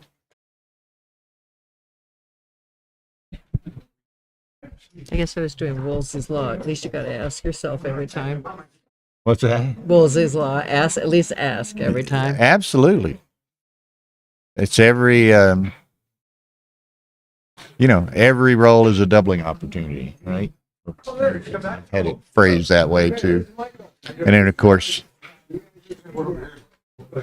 you can see over my shoulder and all, it's the room's kind of thinning out a little bit. The dinner break is 5 p.m., which is effectively now 5 p.m. till 7:30. So it'll be kind of quiet around here. And then Ray at 7:30 and Masters jackpot round of 8, I guess, at 9 p.m.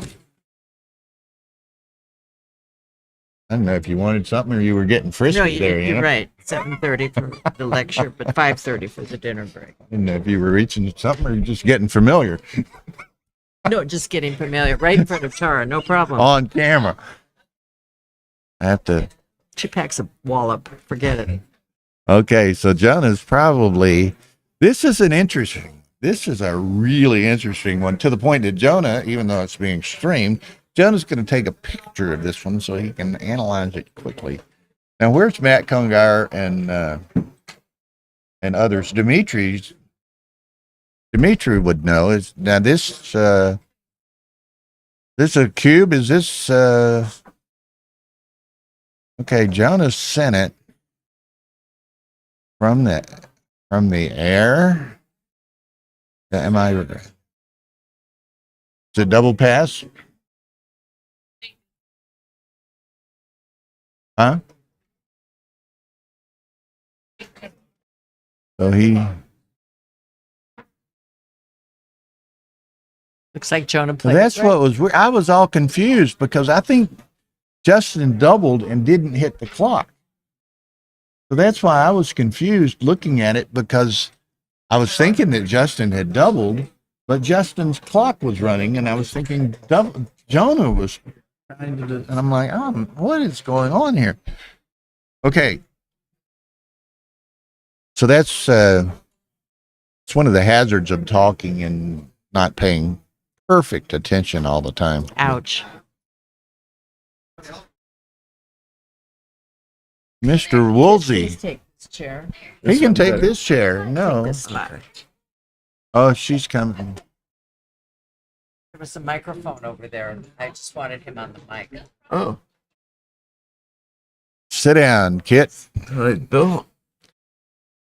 Kit Woolsey joining us here for these last couple of games. 3-way, 4-way Jonah. I don't want people to hear. Oh, you're off? Okay. And I think we're going to see a cube. That didn't take him very long.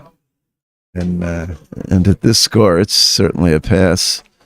okay, so now we're at the all important, known to all two. Oh, I'm sorry. 2-way, 4-way. Oh, I'm sorry. He was ahead. Then it wasn't. Then I'd have to look more closely. I'm not so sure it was a pass now. I thought the trailer was doubling. 2-way, 4-way. So this is where it gets interesting. Jonah's going to, he's interested in not getting gammons, and Justin's interested in gammoning. Oh, this is very big for Jonah, making the enemy 5-point. That guarantees he's not going to have to worry about a speculative double for quite a while.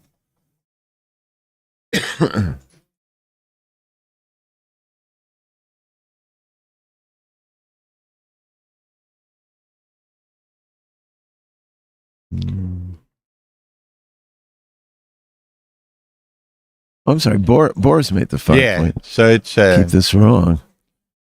he's got Jonah's buttoning up there so that like you say, kind of helps. Oh, now it's sort of a nothing game so far. Stevie Sachs sits down. Hey, Bill Riles, Kit Woolsey.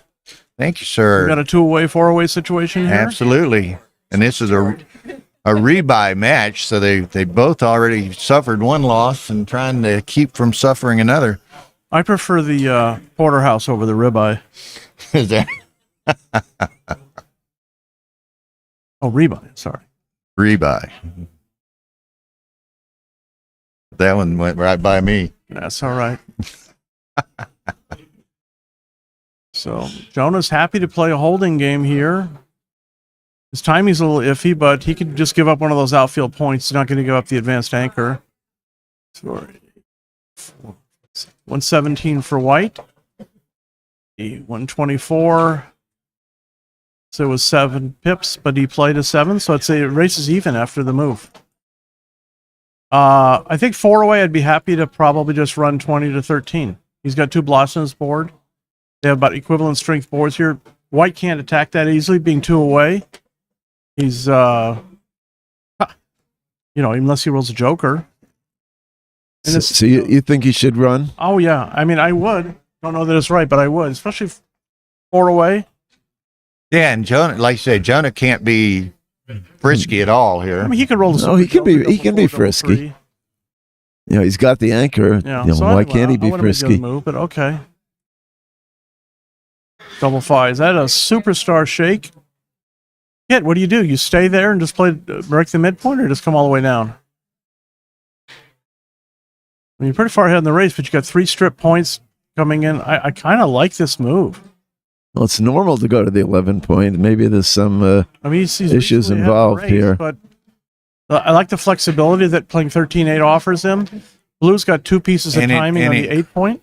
Yeah, and and he's still legal for him to roll a double from here. What's the race? I mean, that's sort of relevant. 66, 97 for It's probably pretty close. 40, 84, 14, 51, 19. So it's 18 pips. He's up 18 pips. Who's up 18? White. I just don't like the extra contact. Well, even up 18, why leave the checkers on the 16-point with no place to go? Oh, you would just make the 11 then, right? Yeah. Okay, well. Quick picture of this one. Look at it later. Double aces, nice shake. You could actually play 2 to 1, giving yourself 6s and 5s to cover, because White's got plenty of time. He's not going to volunteer a shot, so that was a little bit of a missed opportunity. And people oftentimes miss that 2 to 1 play. Yeah, look at it's a big swing here. Yeah. Now what is it? Yeah. It's a massive swing. Probably plays 5 to 1 now, but what a better position he would have had if he'd done the other one. All right, so that's an easy oversight. Yeah, that you see that all the time. Right. Jonah's got timing is iffy for both sides, but Blue rolls a 6 and he has to leave a shot. That's all right. Okay, so I'm just going to play to the 4. You're not getting doubled. No. You can't do this. Yeah, you can't do it, but he did. He didn't read the handbook. Sometimes you just have to assume if you leave a shot, it's not going to get hit. Okay, 5-1. Well, it's kind of a sad shake. Probably stay back. Pick up on 6-3 and 5-3. You move forward, you give him a good 6-3 and a 5-3. No, that's, again, it's only one extra shot to stay back. But you know what's interesting, and the points you make are very valid. Yeah. Backgammon's such a game of such thin margins. Yeah, and look at this thin margin. Rolls an 8 deuce and gets there you hit. go. Now, John is playing for an undoubled gammon for the match here. He might not get it. I mean, he should stop, at least think about it, for the 12 seconds he has. And, oh, what a fantastic shot. Makes the 4-point, and he's got maybe 15, 20% to win a gammon here. But, like you said, there was those 2 plays in a row, or maybe they were 2 out of 3, where Justin misplayed an 8. I don't know. Yeah, and again, it burned him both times. Both of these times he's not thinking about the cube. I don't again because he cost himself the 5-2 and the 4-3. Could have played from the 8-point. Should have played 2-1. Jonah rolls a 6-2. I mean, it might be enticing for Justin to think about cubing, or I wouldn't. Oh, I don't like that play at all. Breaking the board, you got to play 16-14. It's maybe only like 1 or 2 extra shots. You do not. No, that was. Okay, so this is 11-13, and it would have been 5-11-60. 3 extra shots, but it's worth it to keep the 5-point board. 2-6. Okay, so now. Well, you could play big. You just come out to play big. 11 Go into to 14. Yeah. Pick up the second checker. And you have some weird freaky chance to win. He doesn't. gammon. Oh my gosh, this he doesn't need to do. Well, I mean, the other idea is just you can play small and just try and claim because it's hard for He can't claim from this position. yeah, it's true. It's wow, look at this shake. So he's going to come out to the 15 and it might be some weird it might be some weird kind of doubles because you have the hitting numbers now and you also have like he has to get by. And there's 2 blots in jeopardy. It's a dead cube. I'm not saying it's a double. You could think about it. It might not be. He's got a pretty low take point. Yeah, that's not that good a roll. So do you do that or do you? Well, he goes to the 12. That's an idea to come out. I the think 15 you come double out. shot. I'm thinking about leaving the 3 blots, Steve. What do you think? Not sure about that one. I don't generally get into these kind of positions, so. You try to how am I avoid supposed to? these. Yeah, how am I supposed to analyze this? After Kit beat me, he doesn't get in many of these either. All right. I mean,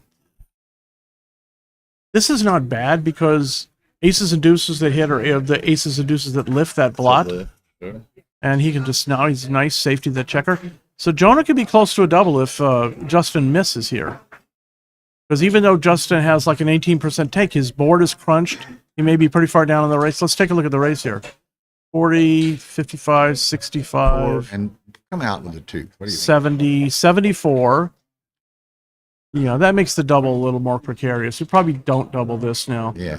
And he might not even stop it. He's not even stopping to think about it.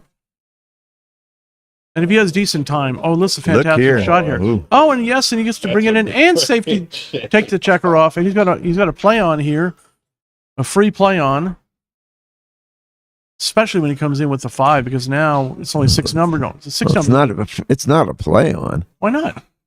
Because the chances of losing are much greater than the chance of getting a gammon. That's why not. Well, 6 numbers left to shot. You get 6% of the time, and he probably loses like 2% because of the busted board. He only needs to win a gammon 4%. Or maybe, I don't know, don't the gammons trade even at the... No, I would... You can lose the race. I mean, it's just not a play on. Race. He just claims. I'd agree with the play on, and he's got no risk here. He's gonna, Justin's gonna get off the gammon, but if he rolls super small like this, and Jonah rolls 3 doubles, or 2 doubles... Another busted ace play, I thought. Yeah, maybe. Should've Okay, played 10 so and- this is... Okay, well, it's all but, finished. All but saved. But And that's fine. So we're going to go to 14-11 Crawford. And Jonas says, yeah, thank you, concedes. Okay. That was an exciting game. I only came in for the last half of funny, it. It's but again, you saw, and I think there were 3 ace misplays there. At It's least. the smallest number, Yeah. and it can be But- huge in some of these positions. All true, but the critical factor is unless he's like super short on time, which he's not, he didn't stop to think about it. Yeah. You have to. And if That's- he thinks about it, Probably they're gonna get rather it right. obvious. And you that's know. a nice play. Nice bring 2 down, Gammon go here. You're right. But okay. Both of these guys, friends of mine, nice players. Jonah, the Texas champion of 2019. Yeah, that's 4 years ago. And Well, and the Longhorn champion last year, not this year, last year. yeah, very, very. I mean, you would know that. So he's better than won. anybody. He owns Texas. He's always cashed and done well. I in don't like Texas. this play as much as just 23 and 10. Because he's Gammon go. He's left him 7s, 8s, 9s, and 10s. You're not worried about getting Gammon. And there was a swing there, too. Because you could just play 23 and make the 10 point, and you're not Whoever worried about asks, getting blitzed. Crawford does apply. Great here, shot. So Okay, so now, it's not like he's going to win a Gammon here necessarily, but there's a better chance to win. 1-6. There. Rory Pascar, temporary director of the Las Vegas Backgammon Tournament for only the next 20 years. You'll last that long. Hey, Howard did it till he was 80, right? So that's a great shot. Hit and cover, make an outfield point. So now he just go for the gusto. yeah, nice play. I mean, so you don't want to get too messy. You don't want to split the anchor or slot the 4. So 6 through, I would just make the 5. Be happy with that. Nice play, Justin. Just pretty checkers. I like this board. Okay, great shot for Jonah. If it weren't that he's Gammon saver, I'd slot the 5. But Gammon's the big deal here. So I would slot the 5 without it. all right, good job. If you're I right. mean, even if you get hit, so what? Well, I mean, it's a 2-point board to one against a 1-point board. You could get blitzed. Okay, a lot more homework for me. Okay, so let's see. 158 for white. 50 for 80, 100, 500, 730, so 147. So it's 11 pips. White's down 11 pips. Yeah, it's a very constructive play. It's like, And it's also, yeah. Okay, wow, this is a good result for Jonah. I mean, didn't get hit. Not a bad play. Hit and bring a checker down.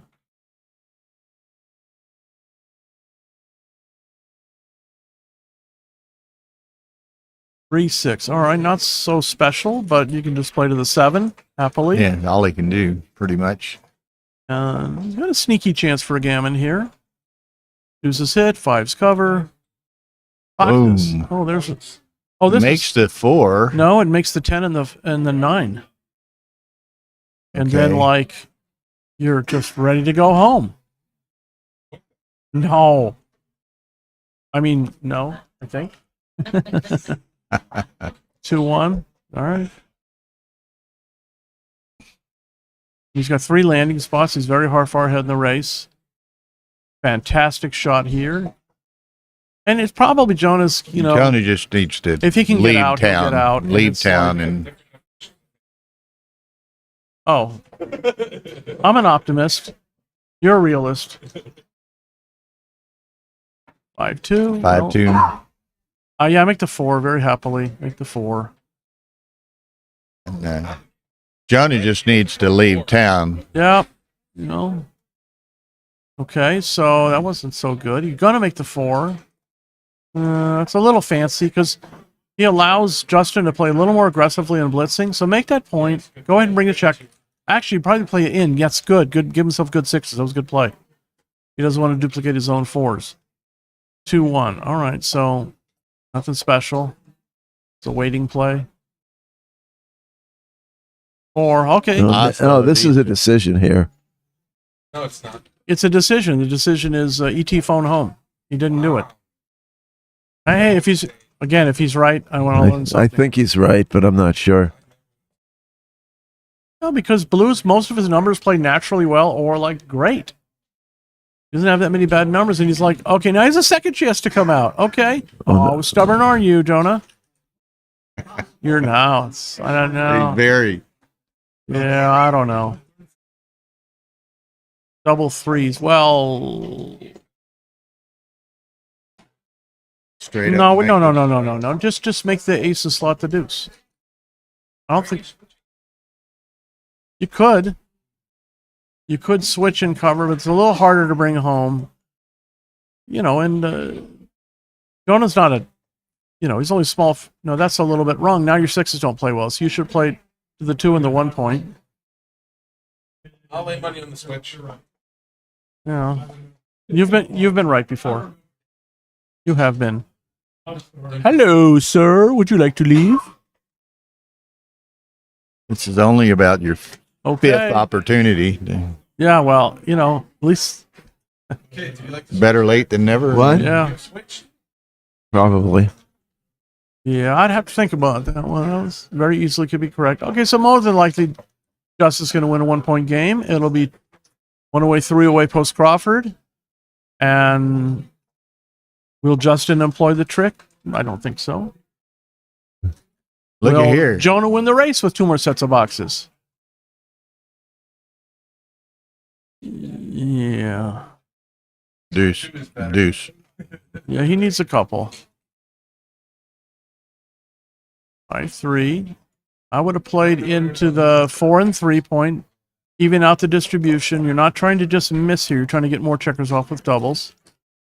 Double fours would be a little bit of a disappointment.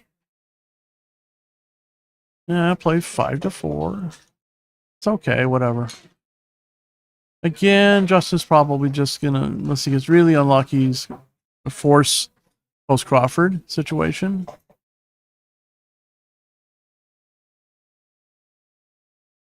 By 3.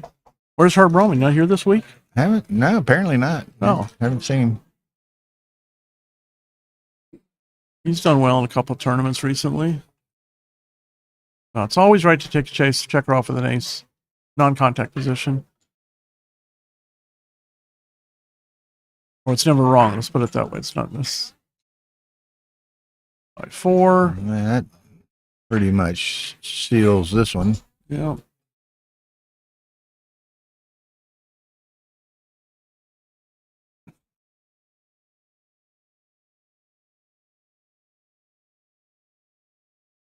So he needs 2 big doubles. That's not one. All right, we're getting ready to go to the next game. Okay, there we go. Pose Crawford, 14-12.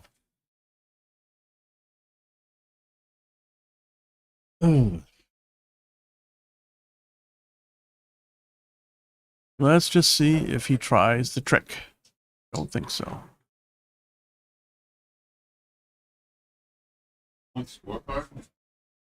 Of course. Okay. All right, so we're going to see a double from Justin here. There he goes. Not employing the trick. Snap take. And double eight's going to make the 4 point. I see a lot of people make the bars 6 to 5 split. The 4 point is clear. I know. No, especially Gammon Go. No, this is a little bit of a misstep here. Well, which would you rather have, 4 points or 3 points? Let's look at it from a simple point of view. Yeah. That's right. All right, so we'll see if Justin can recover. 3-2. Wow. Nice shake. Jonah's not going to play like super cowardly, but he's got some issues here. Justin's got a better board, a better prime, and an advanced anchor, and now the 4 point. This is just falling into place for him. Jonah probably won't. Check the bar here. Jonah probably won't get Gammon here, but it's always a possibility. Justin's just going to play all his checkers. Is this so clear, by the way? Might it be right to make the 5 and play 6 to 3? Especially at the score. I don't even do it at DMP, but I would just make the bar point here. Gammon save. And now, so if you make the 5 point, you're... I guess this is right. Yeah. It gives him some spares to play with when he's waiting to move the back man. It's automatic, Rocky would say. 2-5. I'm going to come all the way out. I don't want to put a piece behind, out of play. You just come out, hope you get missed. You get a hit, you get another checker set, but you already had 2 checkers back. Yeah, so. it's no different than where you were. Yeah, almost. other than you could be dancing, but still, you got like a 35% chance not to get hit. And now, definitely not. I'm going to leave the shots, try and block them in. This is bad for Jonah. No, this is really bad for Jonah. Yeah, maybe lifting wasn't so bad. He's got 3 active builders in place. Really great shot for Justin. This is going south. Now the Gammon possibility is like 15 to 20%, maybe. It's getting. Oh, Kit, what do? You split here after making the deuce? I think I do, and I'm scared to do it, but I think I did. No, I think I split. I think you're just giving up if you make this play. Look out. Boxes. Okay, so yeah, don't get too fancy. I think I would have risked the split. I would have, yeah. And now he's going to play to the 7 and the 9. Just bring the active builder to the 7. That's not quite a dilly builder, but it's a cousin of a dilly builder. Okay, so all right, Jonah, let's play to get off the Gammon. I'd be interested to see on that 4-1, 5-1. So Go to the 7. I mean, you could go to the 8. Because are you going to get hit with A6? Probably not. I mean, I don't think he would elect. But this isn't so bad. It's still an active builder on the 7 point. Okay, 6-3 perfectly plays to the 4 point. He sees it immediately. Jonas, he might be 20% to get Gammon here. Oh, look at this, 1-6. Oh, man, it just went up. Good news, bad news. Yeah, it's good news, bad news. I don't know if I would have wanted an A6 there. Double 4s. What a lame shake here. Got to hit him on the ace. What's the race like? Let's see. 30, 40, 70. 69, 69. 41, 60, 71. I don't know. I mean, 84. that kind of it gives up on the Gammon, but it's probably more wins. But I'm not even so sure it's more wins. Yeah. Look at this. Yeah. Uh-oh. This is like slight mistakes that he made that cost him. And that's, as Bill said, a game of small edges. Whoa. Wow. Okay, so we're not going to see a Gammon here. Justin's probably going to win the game. We're going to go to a DMP. This race is not gin by any means. No, I mean, still probably 20%. 16%, I don't know. Nothing wrong with that.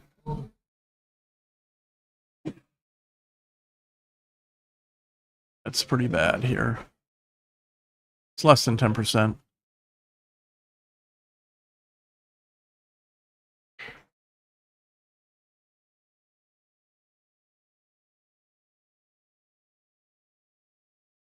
Like hitting the low spots, giving yourself 2 voids.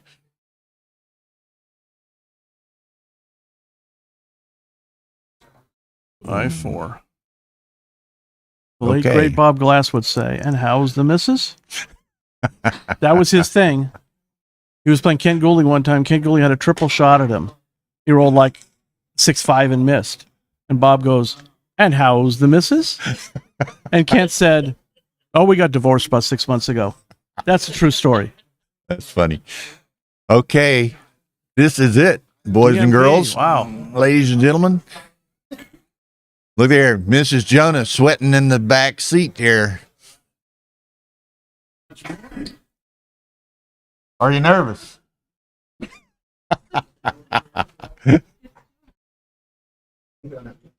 Okay, no breaks for the players here. And a 5-1 for Justin. Good. Well, does Jonah's luck continue today? You heard about his luck in the casino last night, did you know? I did hear about it. You might play 22. I probably would have played 22 and 10, duplicating 5-3, but this is potentially okay. Another lame shot for Justin. Let's play 8 and 22. That's all you can do. Just a little bit of a disadvantage here. 4-2. Little Just gotta development make here. make the 4, huh? Yeah, duplicate 6-4, so yeah. 9 points a little too conservative. You can't get Gammon, there's no cube, so play for the win. But take your time. You got some time. Still 12 minutes. Yeah, they both got plenty of time. Yeah. Immense amounts of time. 2-1. Oh, Well, he Each other's keeps fun rolling today. those aces, and this is a tough one here. You could play 22. I'm sorry, you could play. I don't know. you hit. You could play 20 and 23, duplicating 6-3, or you could just make the anchor and slot the 5.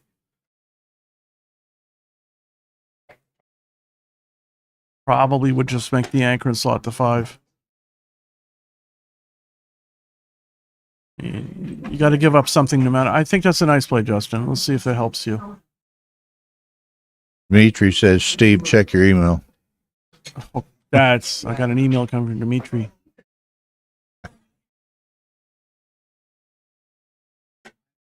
Nice. Okay, gives you the good 6-4 to make the bar point. Double 5. Well, Justin rolled pretty poorly early in this game here. Wasn't much he could do. 6-3. It is 12 shots, but it's not that big a risk if you get hit. And if you get missed, you can make a 5 prime. So thoroughly reasonable. Justin does hit back. You should hit back. Again, no cube, no gammons. Gotta hit back. What are you waiting for? Okay, good play. You may never get the opportunity again. Good play, Justin. Might survive this. That's what I said.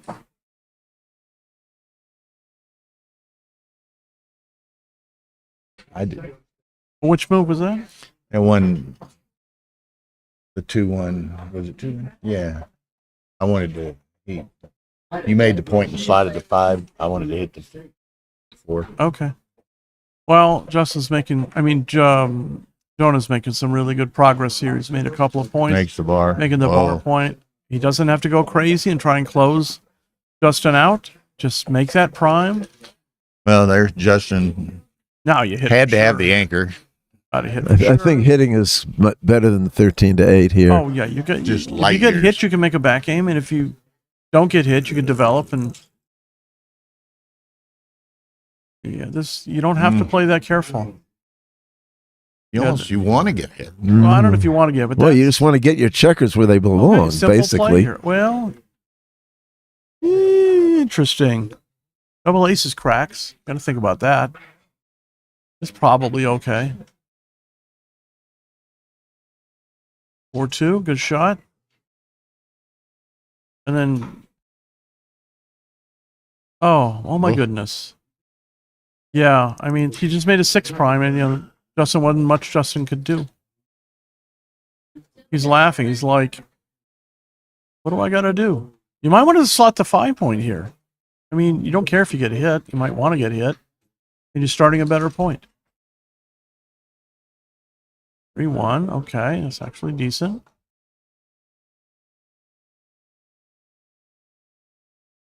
Three-one, good.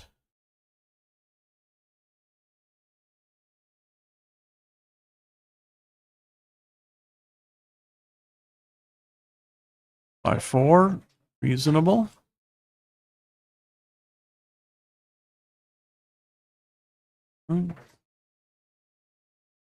Oh, probably just make the bar point. You can make the deuce or the I would 3 think later. making the bar point, yeah. At least it's a blocking point. Yeah, I think making the bar point's right because that means that Jonah can't really hit loose on the ace point. Point.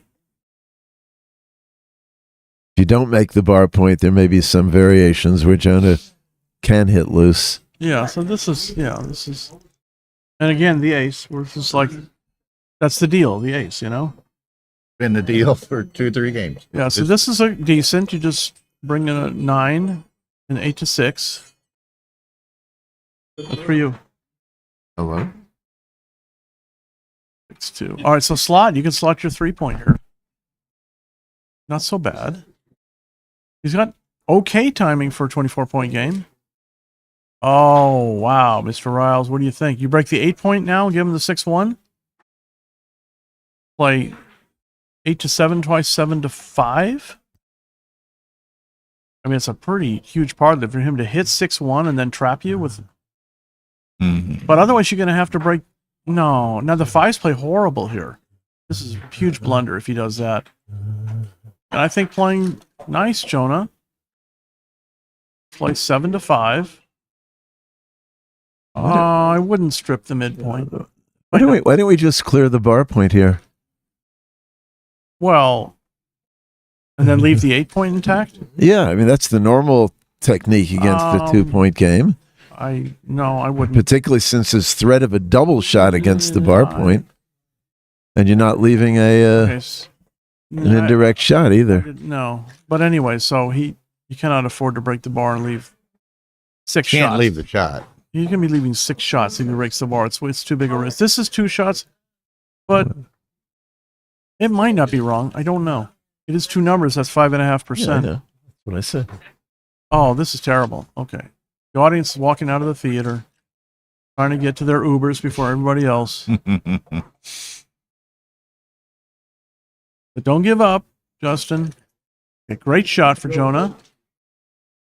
To the 4-point. Everything working.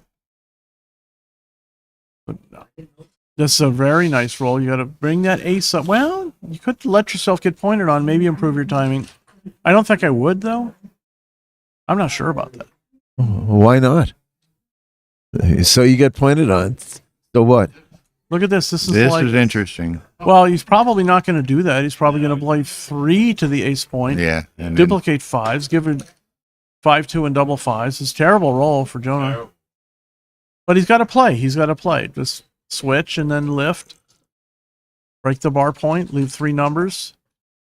I was very curious about that ace, whether to move up or not. That was interesting.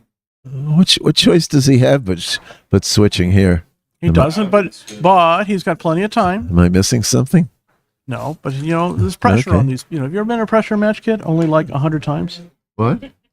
Have you ever been in a pressure match? You stop and think about it. No, I just couldn't see it. I couldn't see Plan B. I understand, but I want to make sure I get it right, and I've got time on the clock. This is it. He's saying like, "Hey, lucky guy, let's see how I can." Wow, could hear the bullet pass his ear, but no, didn't hit him. So, okay, well, not terrible, but it doesn't leave a shot. That's pretty terrible, really. Okay, so that's fine. 6-5 leaves a shot. 6-3 does not. I take a checker off. Very good. Leaves a shot on double 5 and double 6, but you don't leave the double shot on 6-4, 5-4. I don't think I break the anchor here. Well, maybe. I don't know. You got to put a piece out of play.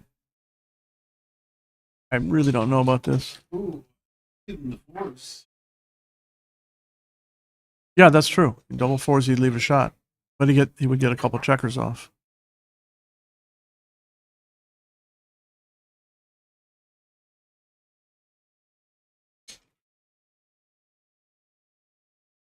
Five two, superstar shake. Not a super joker, but Dusty can do at the time. He'll take it all day. Oh yeah. So he's 92%, 94%. I don't know. He's up there. Maybe not that high. Getting there. Okay, so this is under the circumstances. I don't think so. Just play 2-1. You want to give yourself a 6.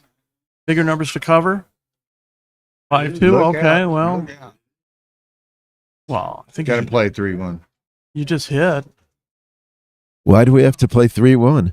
No, we hit him. Put him out. Get him out of your hair. Get him out of your hair. But you want to get him out of your hair. This is the right play. If he dances 11% of the time, a third of the time, and then a hit.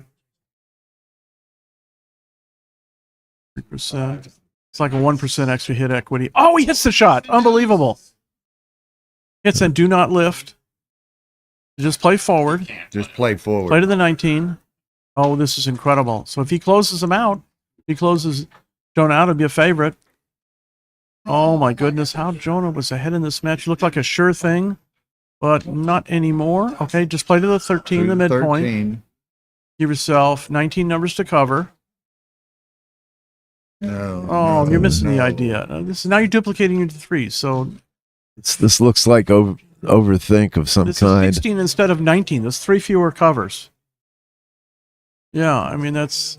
Let's see. Got it. He would have covered either way though. So transposition. So now he's probably with a. Well, of course he's a favorite. Could be a favorite. He is a favorite. It's like 70% maybe. Okay, take a checker off Gotta and take play. it off. Yeah, but do not leave a shot. Just live. Well, might it be right to take 2 off? No. Are you sure? No, I can't never be sure of anything. But I mean, if he comes in, he's probably still going to win the race. So I wouldn't. I'd be looking at it pretty seriously. He has enough time to look at it. So 7 numbers, leave a shot. And he rolls one of the 7 numbers. Yeah. Well, you have no choice. Leave the 5. Hey, double 5's eternity. And the match never ends. He rolls a double 5. But now, if Justin rolls a double 5, the game match goes on forever. He hit them. This is why we love backgammon. It's a deluxe torture chamber. All right, so very good. So what's this? Even now or what? 12. So No. no, it's 2 off versus 2 off versus 5 off. Oh, he rolled double 4s. Wow. 4, 5, 6, 7. 13. 4. Unbelievable. None off, though. Well, that's not a legal Whoa. play. Not a legal play, but he caught it. Okay, that's good. 1, 2, 3, 4, 5. 1, 2, 3, 4, 5, 6. Down a couple shakes. Roll a couple twos. Right? Wow, this is an amazing finish here, Bill. It's I know why you scheduled these 2 players. They're not even 2-1. That's the only. yeah, way. 2. He needs 2 doubles. Mr. Justin Bourne needs 2 doubles. I was, went back and forth, back and forth. Yes. But if he does lose this, it'll be kind of unlucky. He rolled a 6-1. Yeah, so it's 2 doubles or nothing. And handshake coming. Oh, no, handshake. Oh, Here we go. It's incredible. Whoa. Okay, let the clock round to 10 down to 10 seconds and then roll. Watch, he's gonna roll double aces. You're a masochist. Oh, what an exciting match! Good sports. Great match, guys. Great match. Okay, 7:30, which is 2 hours. We've got Ray Fogerland's lecture live, and then at 9 p.m. we'll have 2 Masters jackpot matches. So we're going to shut the streams down, grab a bite to eat. We're back on at 7:30 for the Ray Fogerland lecture. See y'all then. Thanks for watching now. Bye-bye. That was worth the price of admission.